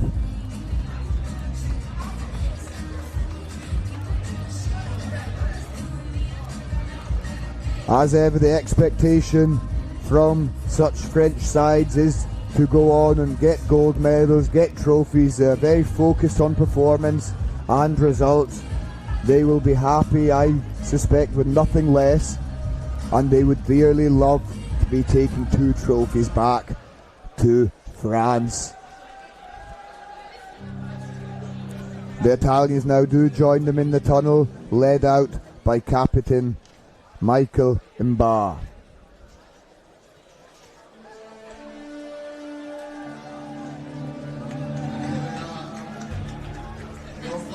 And it's a slow march onto the pitch from the finalists of the Rugby Europe Sevens Championship 2026.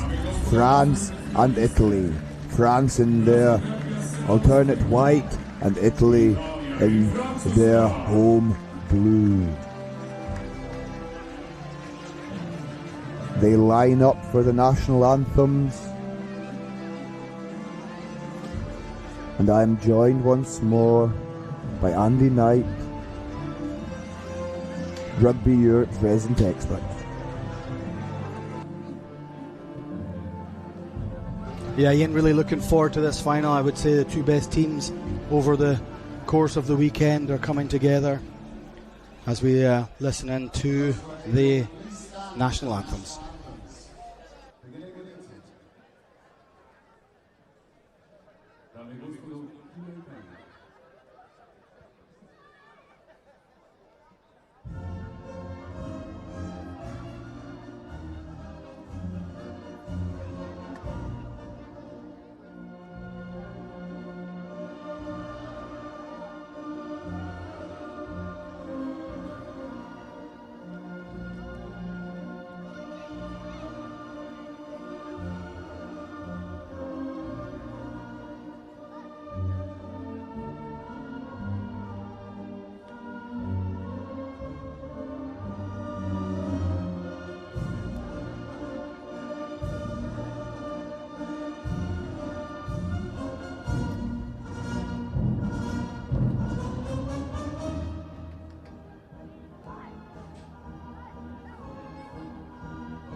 So we're ready to get things underway here in Split. It is the final act of the Rugby Europe 7 Series 2026. Both of these teams have worked so hard and been so impressive over the two legs, consistently showing their potential, and it's just 14 minutes separating both teams from the title of European champions. Italy really with a mountain to climb, as they have a deficit of 75 points between France and Italy. So even if they do win this and tie with France, it'll be very unlikely. It'll be very unlikely that they come away with the series. They would have to get a heap of points in this game. But all to be played for. Let's see what happens, Andy, as play is underway. Yeah, great little start there. Italy pouncing on the ball, however, not releasing as France just go. Great bit of speed there, getting straight into this, showing their flair from the very off. Le Flamand changing the direction. Oh, and that's a great line there from France. Bone, Gabriel Bone streaking away after a nice little pass from Le Flamand. France get the grand final off to a cracking start in under a minute. Yeah, we just saw Gabriel Bone there just popping his head backwards and getting his chest out and just pumping those legs, going the whole way. He was chased right to the line, but managed to, I didn't see who it was that was chasing him from Italy, but they're not going to give up that easily, so he needed to go the whole way, which he did. Got the 5 points with the conversion, unfortunately just off to the left hand side. So France start this game with a nice wee score, 5-0 up. Yeah, and I said it once today and I'll say it again. Sometimes the good thing about conceding in an early try is that you've got a whole game to claw yourself back into it. So Italy, with enough time, and if they can just get some possession and tighten up that defence, they won't be too concerned. Bizzoni catching that ball nicely and darting forwards, but the breakdown once again hotly contested. We know that from the French. Oh, Mba unable to catch that ball as it just dips at his feet and he's knocked on. This is going to give France an opportunity after almost 2 minutes to scrum down and maybe just get another try in the opening phases of the game. Yeah, just an unfortunate pass, not quite got enough height in it. The legs were a bit static, he didn't follow through with the pass there, and Mba couldn't quite get his mitts on that one. So that hands possession back over to France, and we'll have the put in here from Boz Morgan, and they'll be attacking down the right.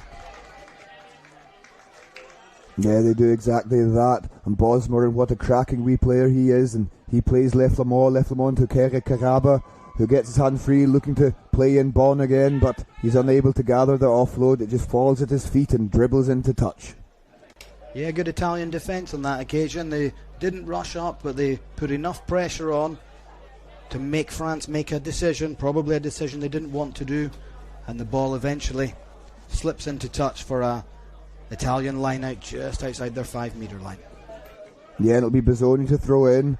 Oh, it's just miscued, but it does come back on their side on the second attempt. So Italy attacking now from deep, coming away within their own 22. And they get the award the penalty. Bizzoni takes it quickly and is off to the races with Ndoumbe Lobe outside him, who gets the ball from the offload and stretches his legs. Bosmer chasing back very well. The little man with a tackle from behind, and he's ferocious in his defence. Mba looking dangerous as ever. Dragged down by Le Flamand before Italy recycle. There's a long pass. Bounces kindly, and Ndoumbe Lobe now taking it up to the 10 metre line of France, and the ball scoots out there, but it isn't a legal contest. Hands on the ground, and Ndoumbe Lobe has a slightly serious injury here. His teammates signalling that we are going to need a stretcher, so there'll be a break in play. There'll be a short break in play while he gets treatment. Andy, what do you make of these opening exchanges? France are looking good for their money in this final, aren't they? Fast is the word I say, and what they're showing some speed, both teams, and on that occasion Italy, the first pass was maybe just out of reach to start with, but then they moved that ball into the hands of Ndoumbe Lobe, and he got some gas on it. Unbelievable. What a chase back as well from Boz Morgan. That was absolutely excellent. Then he got back to his feet as well. It's just end to end at the moment, or certainly 22 to 22. It's both teams looking to try and find gaps and not necessarily where they're expecting them. And France have got the ascendancy at the moment with their 5-0 lead. However, Italy are playing some good stuff, and we saw them defend their own try line really well. So this is going to be a cracker of a match. It certainly is going to be a cracker, and we'll just have a slightly extended break and play. I just wishing Ndoumbe Lobe all the best. It does look to be a serious injury, and so we'll take all precautions, follow all protocols. Player welfare is of utmost importance, and the reaction in the first minutes after such an injury is very important. but he's in good hands. We have an expert medical team here. Yeah, and just to explain what I was trying to touch on before about the points difference. So, if Italy if Italy do beat France here, then they'll be level on series points in the table, and then it will come down to points difference between the two teams. Now, Italy have scored much fewer points than France, so they would actually need to win by over 95 points in this game, and that, as anyone knows who watches Sevens rugby on a regular basis, is an almost impossible feat.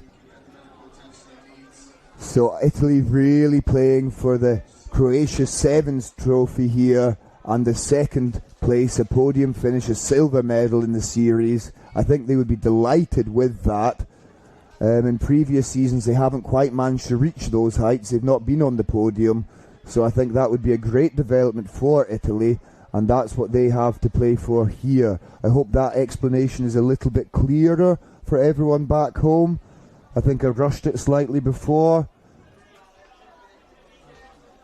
Yeah, we're also just trying to work out the implications of the Sevens series through World Rugby, the Sevens 3 and Sevens 2 series.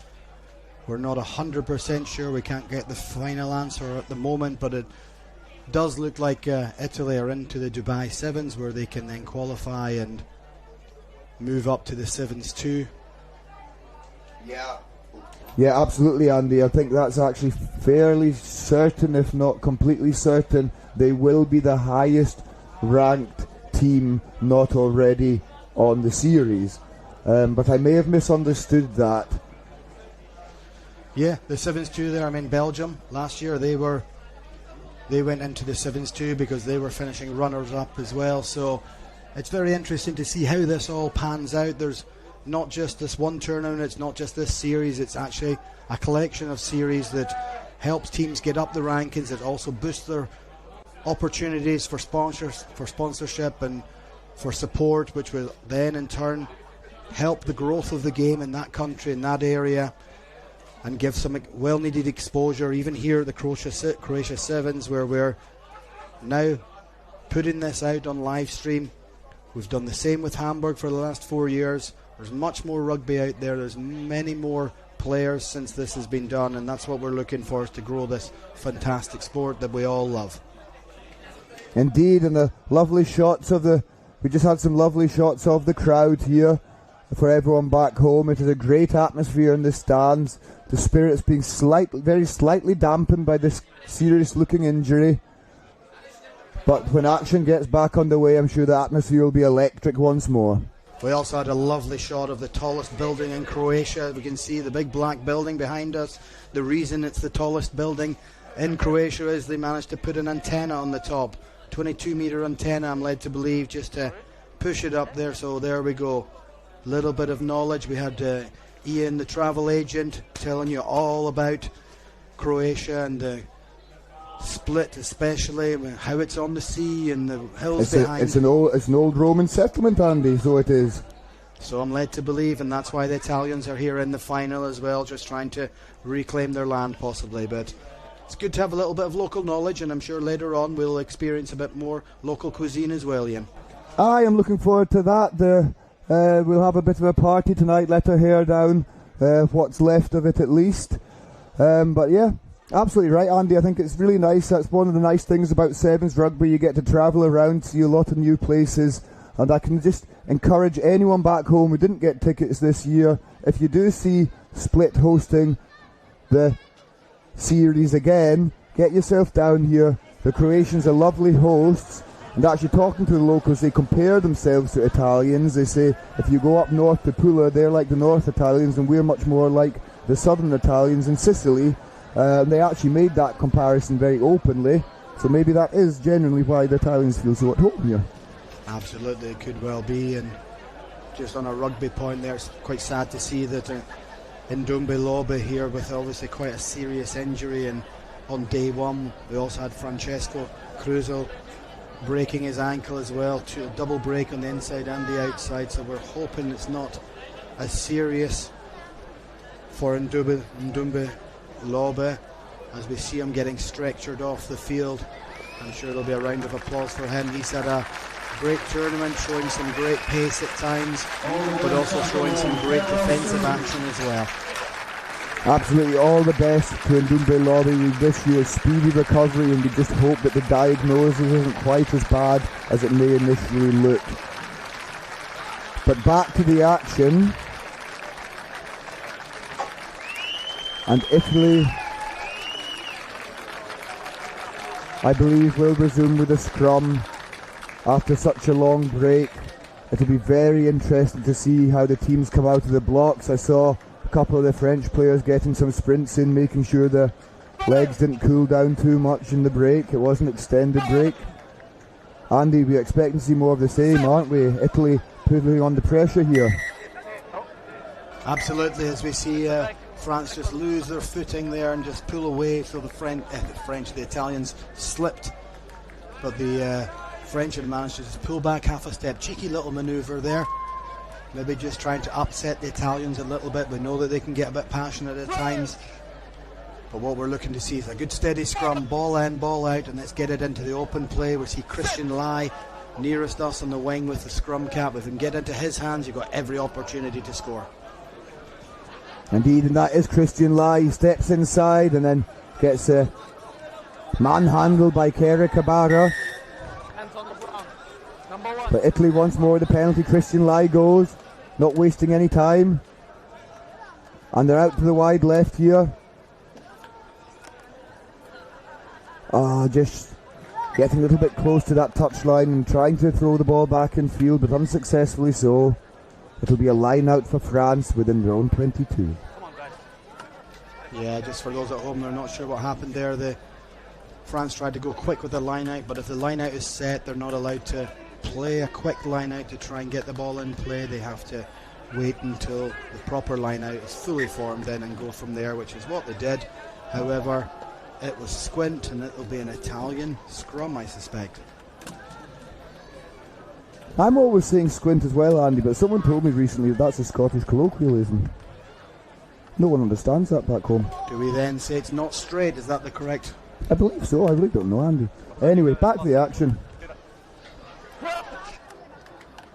Yeah, I think we've had a few Scottish colloquialisms in here over the last 3 days, and I'm quite happy with squint. I'm fairly sure everyone understands that, but the not straight has has managed to land the ball back in Christian Lai's hands once more as they try and restructure again and attack down the side that the ball came from. It's Big Mba again. Yeah, Mba's been really impressive this tournament and powering down the left hand side. Italy do recycle well.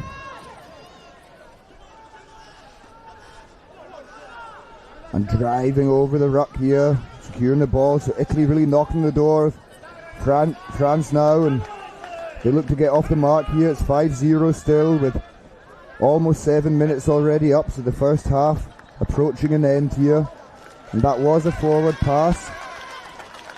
It'll be a French scrum and their opportunity to see out the first half with ball in hand.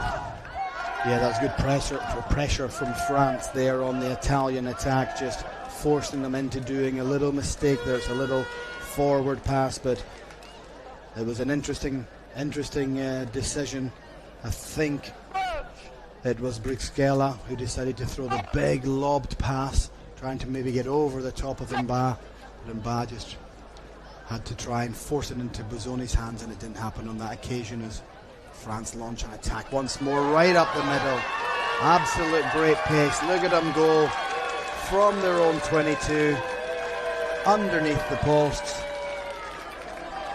That's a great effort there, wasn't it? It is an absolutely fantastic effort from Arthur Maturon of France, getting the 5-pointer and doubling their lead in the grand final. Bosmarin with the opportunity to convert, and extend it to 12-point lead going into half-time. Yeah, we saw Mataron with a couple of great breaks and great plays in the semi-final. Down the right side under the post. We saw Bosmoran feeding him quite a bit. Both of those two players just scoring the last 2 sets of points for France there as they go into the half, 12-0 up, and they'll be feeling confident, but this game is far from over at the moment. Only a 2-score game. France will certainly not sit back on their laurels. Italy will be looking to get some ball in hand and get the likes of Bozzoni on the ball as much as they can. Christian Lai and Ba, get these guys handling that ball and running at pace. Yeah, that'll be what the Italians will be wanting to see. A 12-point difference is more than manageable. But wasn't it interesting, Andy, how much possession then Italy did ultimately have in the French half, but unable to really break down that defence? Yeah, I mean, the French are a great outfit. We've said that. They've just really come on to their game. And I remember having the interview with Stefan Perez, just saying exactly that they're a young team, but they're starting to grow. They're starting to bring each other into the game, learning a lot, getting the experience.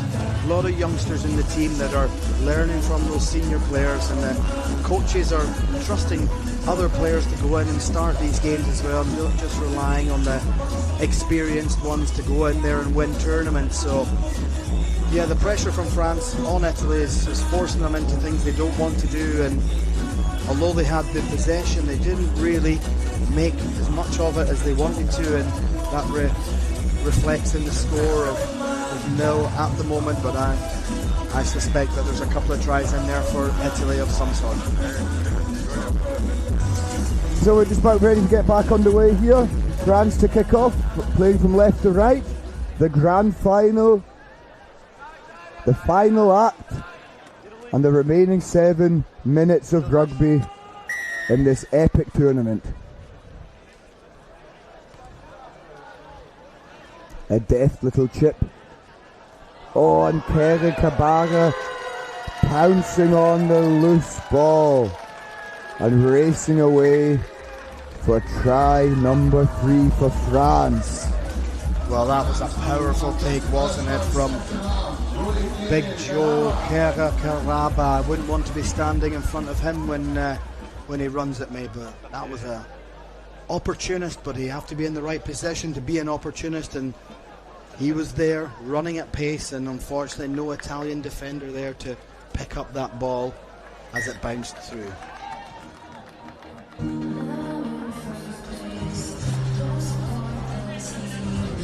Bosman prepares to kick off once more.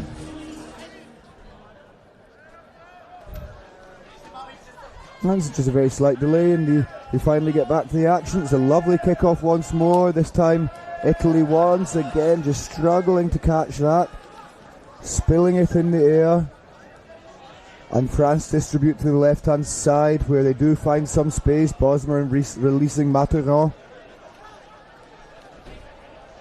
Very tidy play by the French. Le Flamand.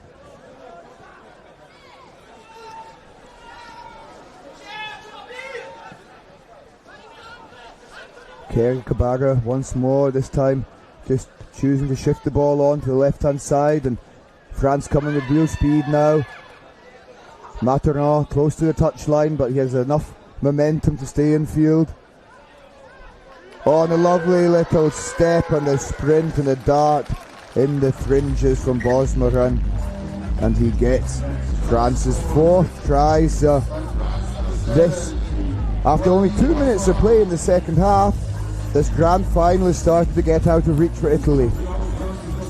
Yeah, really well played by France. They've got all the pressure on this side here. We saw Bon just hitting it up again with some absolute fantastic power. And then he's supported by Johan Wasserman. Once more, we've seen him quite a few times in this tournament, really stretching his legs or in defence, just hitting players for fun. And then the ball back to the other side, and cheeky wee player Bosmoran just skipping through a couple of tackles and over for the try to make it 24-0 for France. Bosnian to kick off once again. They've been excellent in this final. And Leflamore gets under it, and he's able to first tap it into the air and then catch on the second opportunity. And France is moving the ball back to the left-hand side, where Bosnian will change the direction once more. Going down the middle, interchanging the ball beautifully. Italy not rolling away, so Wasserman with an opportunity this time, and he's over. He got a hat-trick earlier today, and he's got one again in the grand final. Johan Wasserman with the points.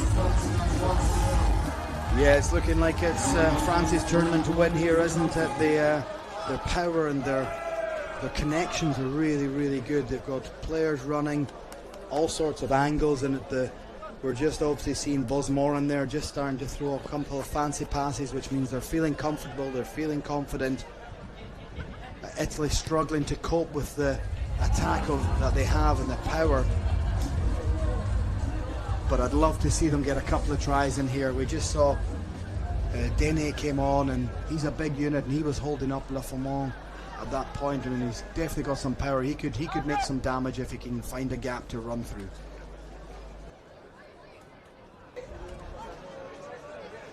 So more of the same at the kickoff. It's been working, so why change it? This time it does get spilled forward by France, and Bizzoni gathers very well and plays the pass. That is Dini with the carry in the midfield, and France pile in for the counter ruck. We know how well they can do that. They always seem to pick the right moment to execute as well, and it creates opportunity for yet another try. Yeah, all started off from Jeremy Nemor. He'd just come onto the field, he'd shown some power, and he'd hit a couple of tackles. Then they got the little turnover there, really good work at the breakdown there. He saw the opportunity down the left-hand side, stuck that big mitt of his into the ruck, pulled it out, went over for the try, and he's going to try and convert his own score.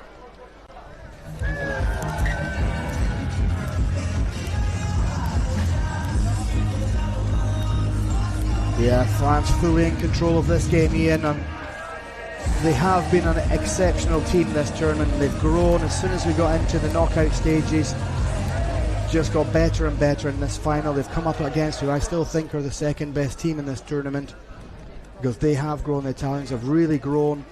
However, this is just a step too far for them to try and win this game. Yeah, and it's 0 points to 36. We've got 1 minute left. The game is definitely out of their reach. But I still maintain what I said before. I think they'll be delighted with how this series has gone for them. Not the final in itself, but the series as a whole. Maybe in the moment they won't be able to appreciate that, but certainly in the next days it will dawn on them how well they have played.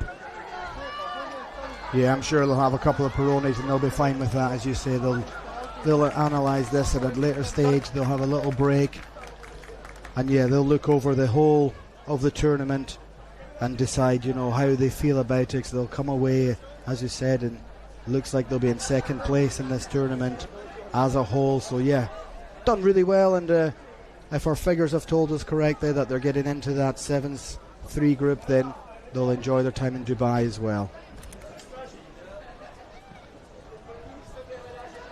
And well deserved the result as well. That's exactly where this team deserves to be, as Bizzoni charges up the pitch on a great run, giving the ball to Christian Lai, one of the danger men.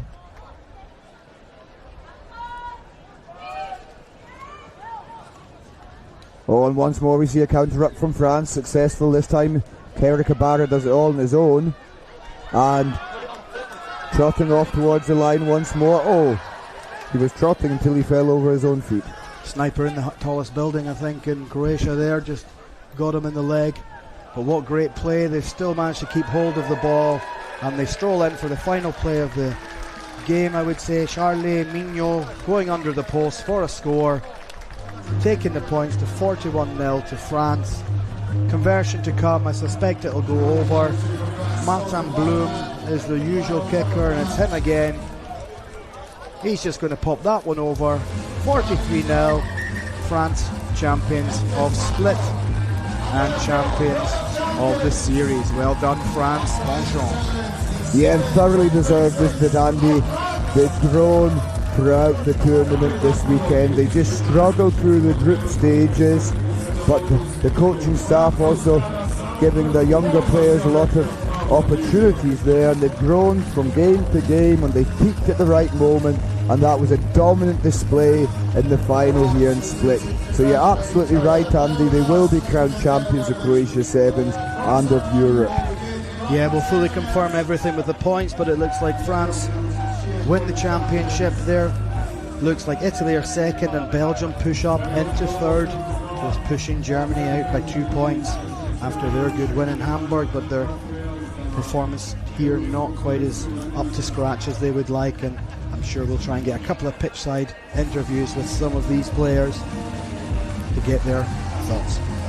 Yeah, and that's where I think we'll both head off to now, and the ceremonies should be starting at 8 o'clock, but because of that delay after the injury, I think we might need a little bit more time to set things up here, and there may be a slight delay in the ceremonies. But that will be coming up for you next in the coming minutes.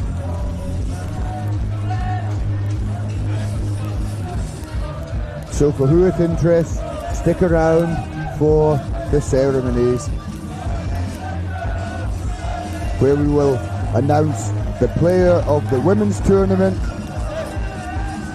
We'll have the medal ceremony for the women's tournament, and then we'll move on for the men's. When I talk about the tournament, I do of course mean Split. The series ceremony will follow that, and we will see the champions of Europe crowned for 2026. Update here, hot off the press. Ellie Kildunn of the Red Roses, England Rugby. She's a World Cup winner, she's an MBE, and she will be handing over the Player of the Tournament awards today. So a great honour for the players that do win those prizes. We'll also see some prominent figures from Rugby Europe and Audrey Vela, Dick Tyler, Pavel Mizak, presenting the bronze, silver and gold medals. All of that still to come.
Hans Eislich of Poland. Congratulations, you are the overall champions of the series. How does that feel? Thank you very much. A little bit of a bittersweet moment as, you know, we came second in the final. We really wanted to come first, but all the efforts really have been left on the pitch. Ireland have shown the best performance. Honestly, they've been best.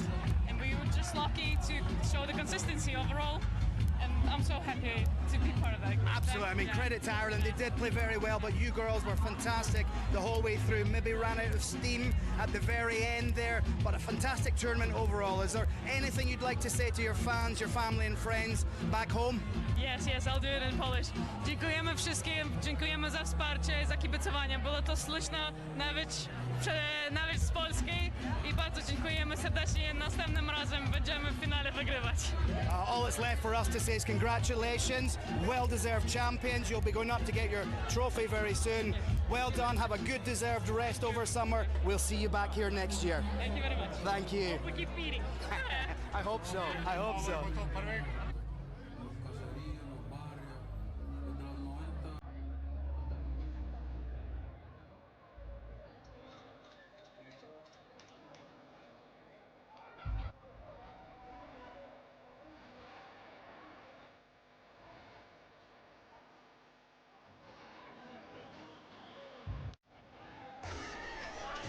Now we just see some shots of the teams milling around and gathering by the pitch, preparing for these up-and-coming ceremonies.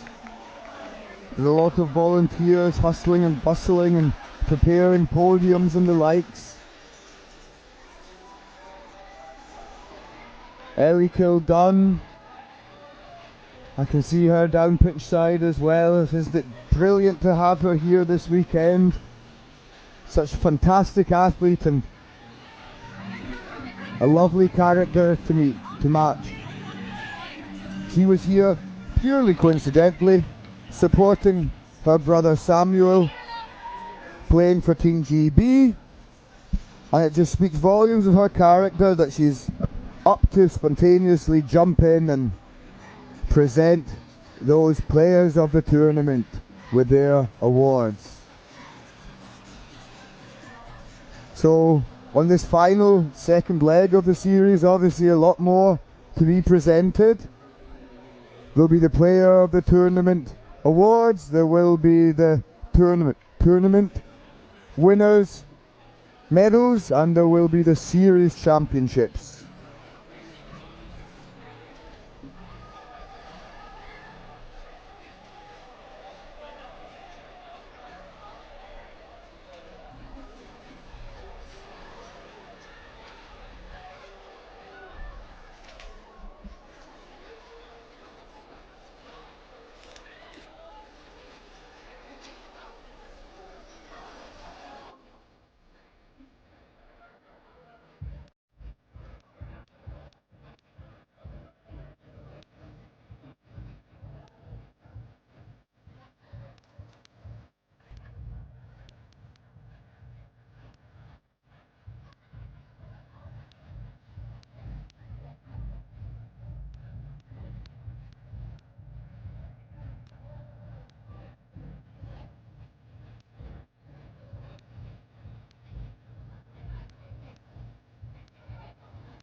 So Kathy Baker, congratulations, champions of Split. How does that sound to you?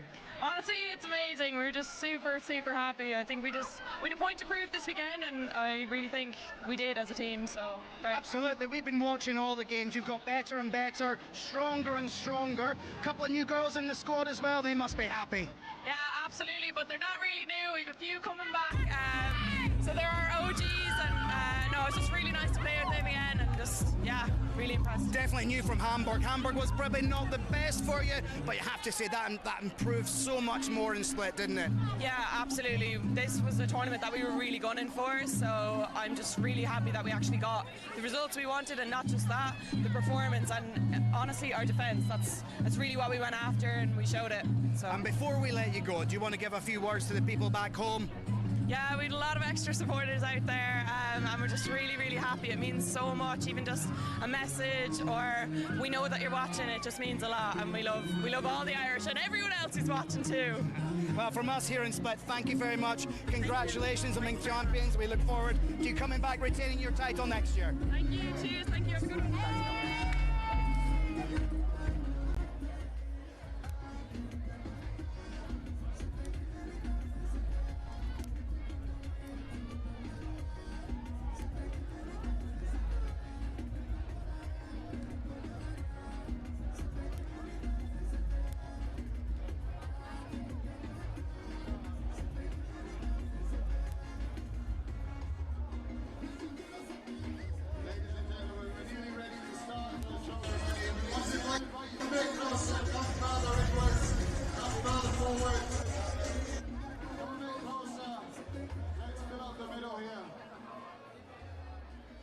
Za one koji su nam sa strane, slobodno nam se malo približite ovdje centralnom dijelu terena.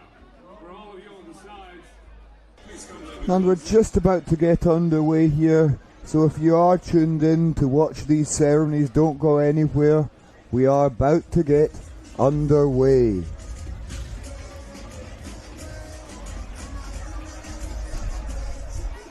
Just a quick reminder of the order of proceedings. We will first have the referees being thanked and presented to the public. I thought they did a terrific job personally, but more to that in a moment. That will be the first part of the ceremony, and then we'll progress to the player of the tournament for the women, the medal ceremony for Split women's tournament, moving on to player of the tournament for the men, and the medal ceremony for the men's Split tournament.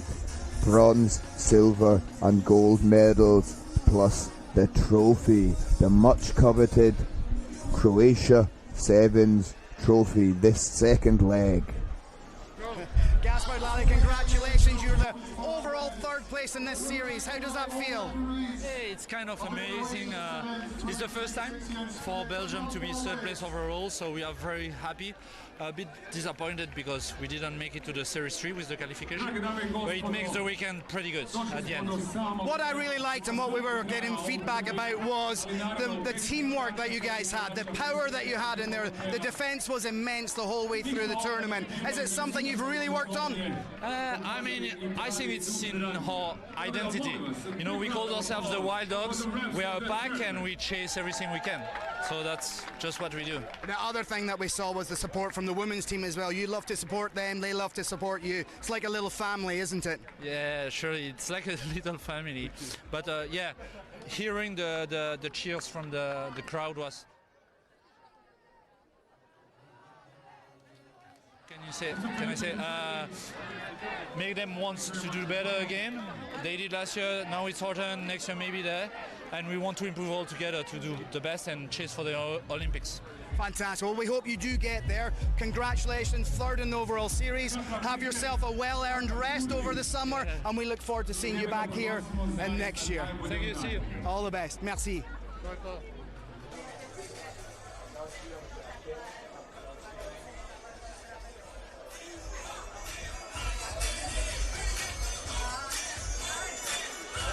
And I was just interrupted there by the interview, so I will complete the order of events. After the men's Split tournament winners are presented, we will of course have the much coveted presentation of the European Championship Series podium, with bronze, silver and gold medalists being crowned. And we welcome Ellie Kildun to the stage. Ellie Kildun of the Red Roses, take centre stage and will present the ladies player of the tournament from Ireland, Eve Higgins, wearing her national colours with pride and embracing Ellie Kildane. She receives her trophy and some photo opportunity. She will treasure this moment, I am very sure.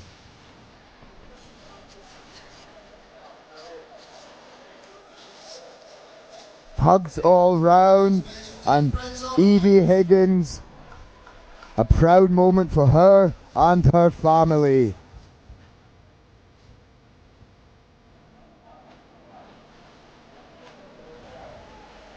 Now, I ask forwards, We board members Audrey Miller and Dick Tyler, introducing to you board members of Rugby Europe, Audrey Vela, Dick Tyler and Pavel Lizak, the Rugby Europe General Secretary, and they will present the bronze, silver and gold medals to the victorious women's teams of the tournament here in Split.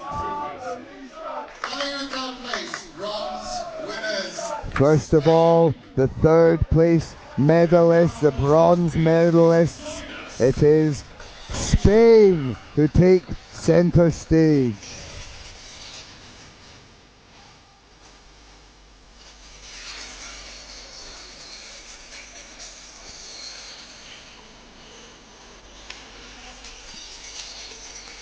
And the players all with their opportunities to receive a medal and shake hands with the board directors of Rugby Europe. A proud moment for them and their families watching on from the stands, and some of them back home in Spain.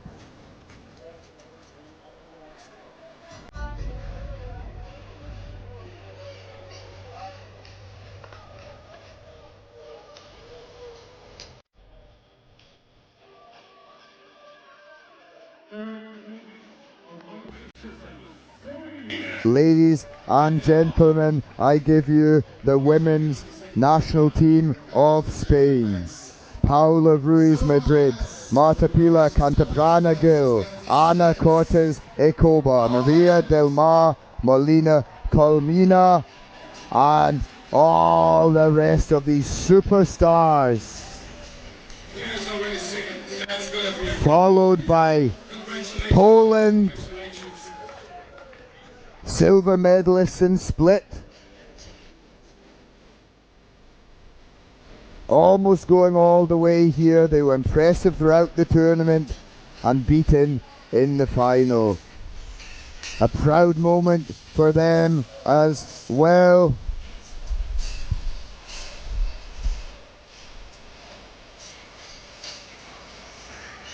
Ladies and gentlemen, the Polish national women's team. Anna Kwiatkowska, Ilona Cajsluch, Klaudia Jakowicz, Julia Duzgala, Katarina Piszczyk, Marta Morus, Martina Wadaska, Natalia Pamieta, Olivia Krysiak, Olivia Struginska, Patricia Zawadzka, Sylwia Witkowska und Tamara Ksuma Even. A beautiful moment in the light of the evening here in Split.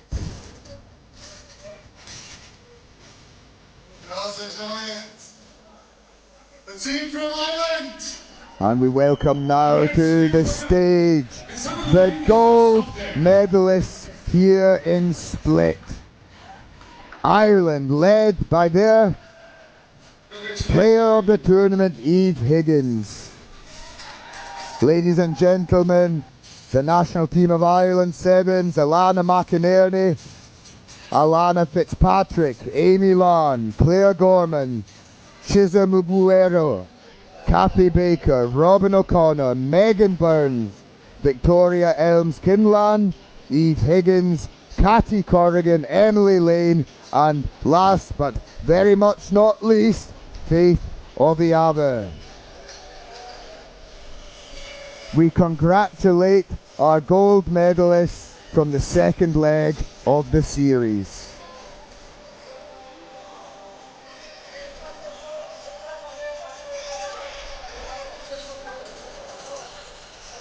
Let's hear it one more time for the top three of the Croatia Sevens. We congratulate one last time as the hoardings fall on the players. Our bronze medalists, Spain, silver medalists, Poland, and gold medalists, Ireland, from all provinces. An Ireland united by the power of sport, and they get the privilege of lifting the trophy for Croatia Sevens 2026. You can see the delight on their face, and they will party long into the night, I'm sure.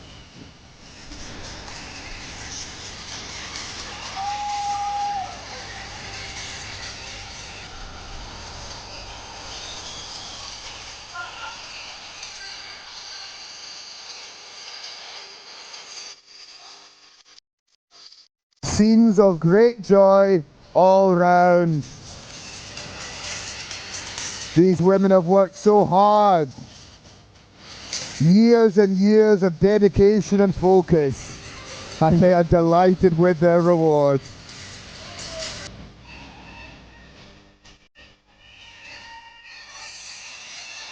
Congratulations to all participants of the tournament, even those leaving without any medals.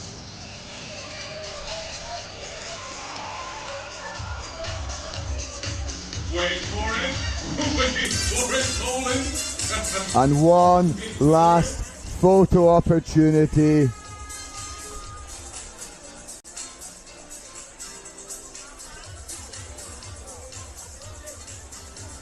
Ireland in centre stage, the Spanish women on their left hand side, and the silver medalists from Poland on the right. Smiles all round, soaking up the atmosphere, the music, the sights and the sounds.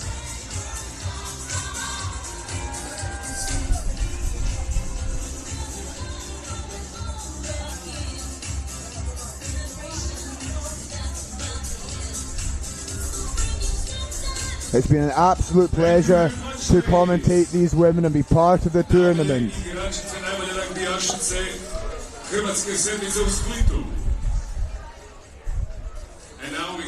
We will now move on to the men's tournament awards for split.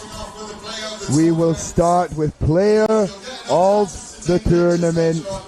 Once again, the trophy for player of the tournament will be presented. It will be presented once more by Ellie Kildon.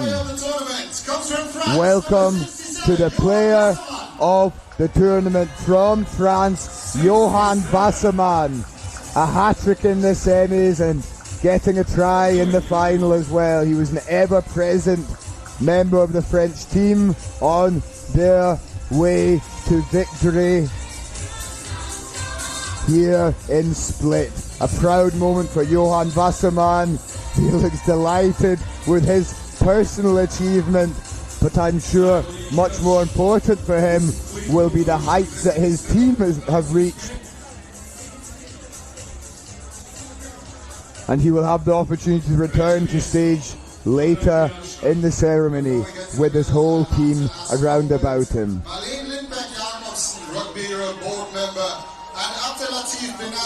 And we move on with the medal ceremony for Split men's tournament.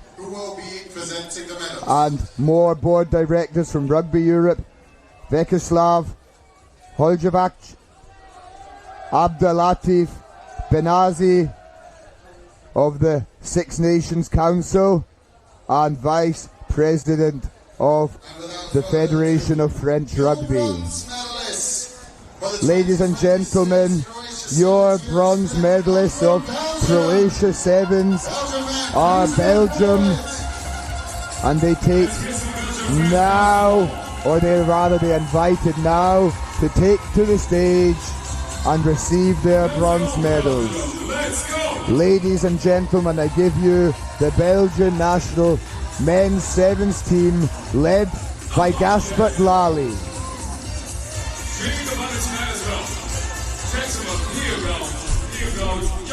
And the full team for you now: Tonika Negrelidze, Vincent Hart, Samuel Couplon, Julian Berger, Brian Godsmark, Gaspard Lally, Isaac Montoisier, Miguel Fajada, Lindberg John Eckendal, Martin Marene, Hugh Basta, Benjamin Ruddick, and Erda Murek.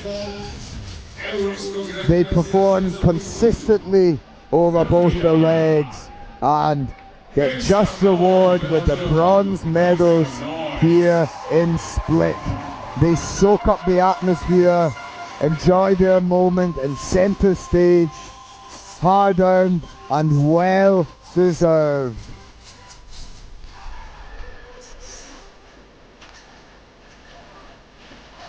And we're moving on to the silver medalist. Moving swiftly on, we welcome our silver medalists to the stage to collect their silver medals. Italy, led by Captain Michael Mba, captain and a natural-born leader. Ladies and gentlemen, Italy men's sevens team: Luca Belloni, Filippo Bozzoni, Simone Brizighella, Fabrizio Daniel Pierdulo Oro, Simone Gessi, Inzadini, Francesca Cazul, Christian Lai, Michael Ma, Lorenzo Mario Bruno, and missing from the presentation will be Giacomo Ndombe Lobby as he receives further treatment for his injury. Once more, I'd like to take the opportunity to wish him all the best, a speedy recovery. And the remaining two players, Marco Scalabrin, Leonardo Antonio Sodo Migliore, completing the contingent of Italian players receiving their silver medals and also soaking up the atmosphere. Immense pride for their achievement. They have taken Italian sevens rugby to new heights this weekend, and indeed starting the journey in Hamburg. We move swiftly on to the gold medalists here in Split, Croatia, consistently improving their performances from day one through to day three, where they dominated in the final. It is the national team of France Sevens achieving their goals here today: Arthur Mathurin, Charlie Mignon, Wani Bosmorin, Jeremy Lemore, Joe Kerry Karaba, Johan Basserman, player of the tournament, Martin Blum, Merlin Leclermont, Nathan Genyak, Stephen Paris, Edo Martin, Gabriel Bon, Luca Mazaret, Clement Mondinot. Congratulations all round. Thoroughly deserved, and they will be very proud and delighted simultaneously.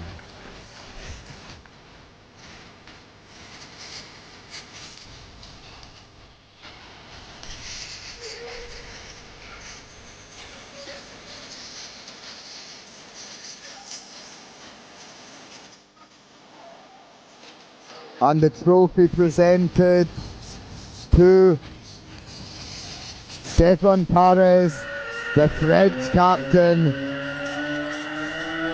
And in traditional fashion, they lift their award for all that hard work and dedication and brilliant performances here in Split.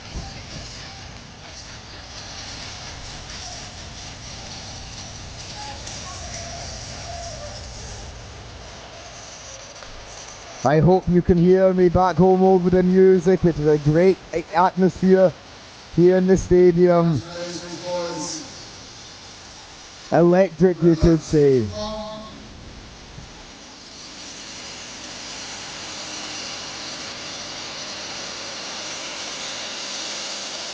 want the Croatians and still like to stay here as well. Let's go, Belgium, let's go! Let's make a photo together. And one last opportunity for our gold, silver and bronze medalists to come together, united by rugby, united in sport. One last photo opportunity for these three top teams.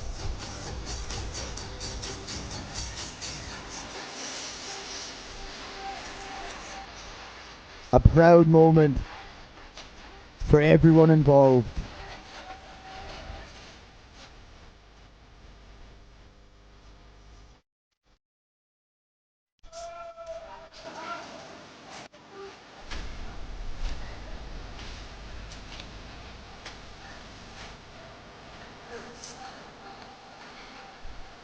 And the next stage of this ceremony will be the awards for the series. Cumulative results over 2 legs, the first in Hamburg, Germany, the second here in Split, Croatia. Those results are combined and we will shortly be crowning our European Championships of 2020, our European Champions of 2026. And now, ladies and gentlemen, it is time to crown the European champions. The women's champions, With me is Rugby Europe President. bronze, silver and gold medalists alike. They will be presented by Jan Hein Pieterse, the Rugby Europe President,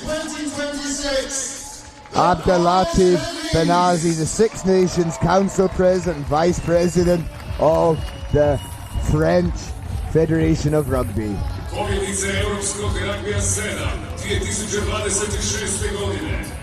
And Poland takes center stage. A proud moment for them. They've been here before. It's the second time Poland win the European title.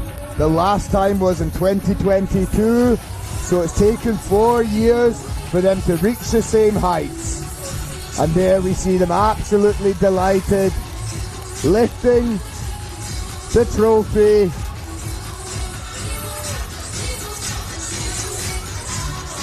In the night lights of Split.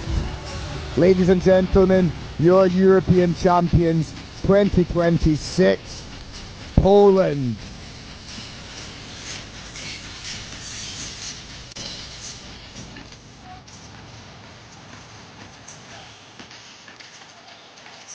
Congratulations, ladies. Congratulations. We're gonna need that. We're gonna need that one more time. They are loving it and they can't wait to take away that board with the title European champions. Absolutely delighted. They've just been promised they can take it home, but we'd like to keep it for the men's presentation.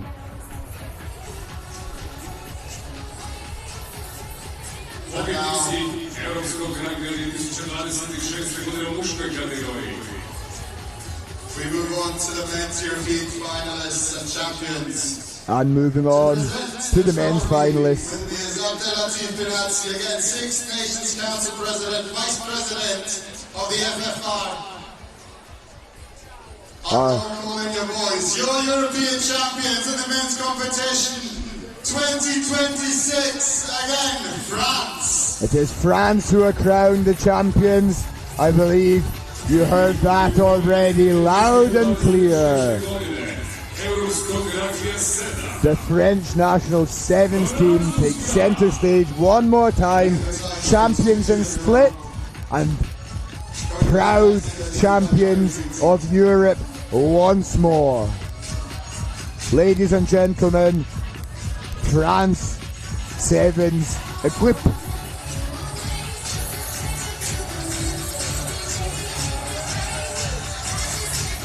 And once more I suggest that this party may go long into the night. It's the end of a hard season for these players, and they will have the opportunity to let the hair down. There's nothing left to do but to say thank you to all the teams participating. Thank you Split for having us. Thank you Rugby Europe for making this possible. It was great being here. Hope to see you again next year.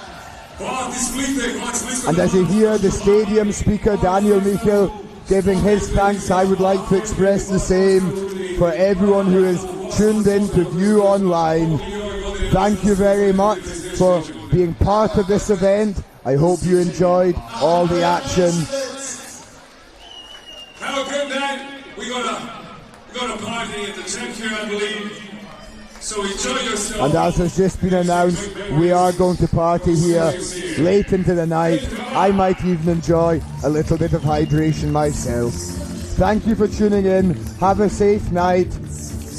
And we will see you next year for the European Championship Series all over again.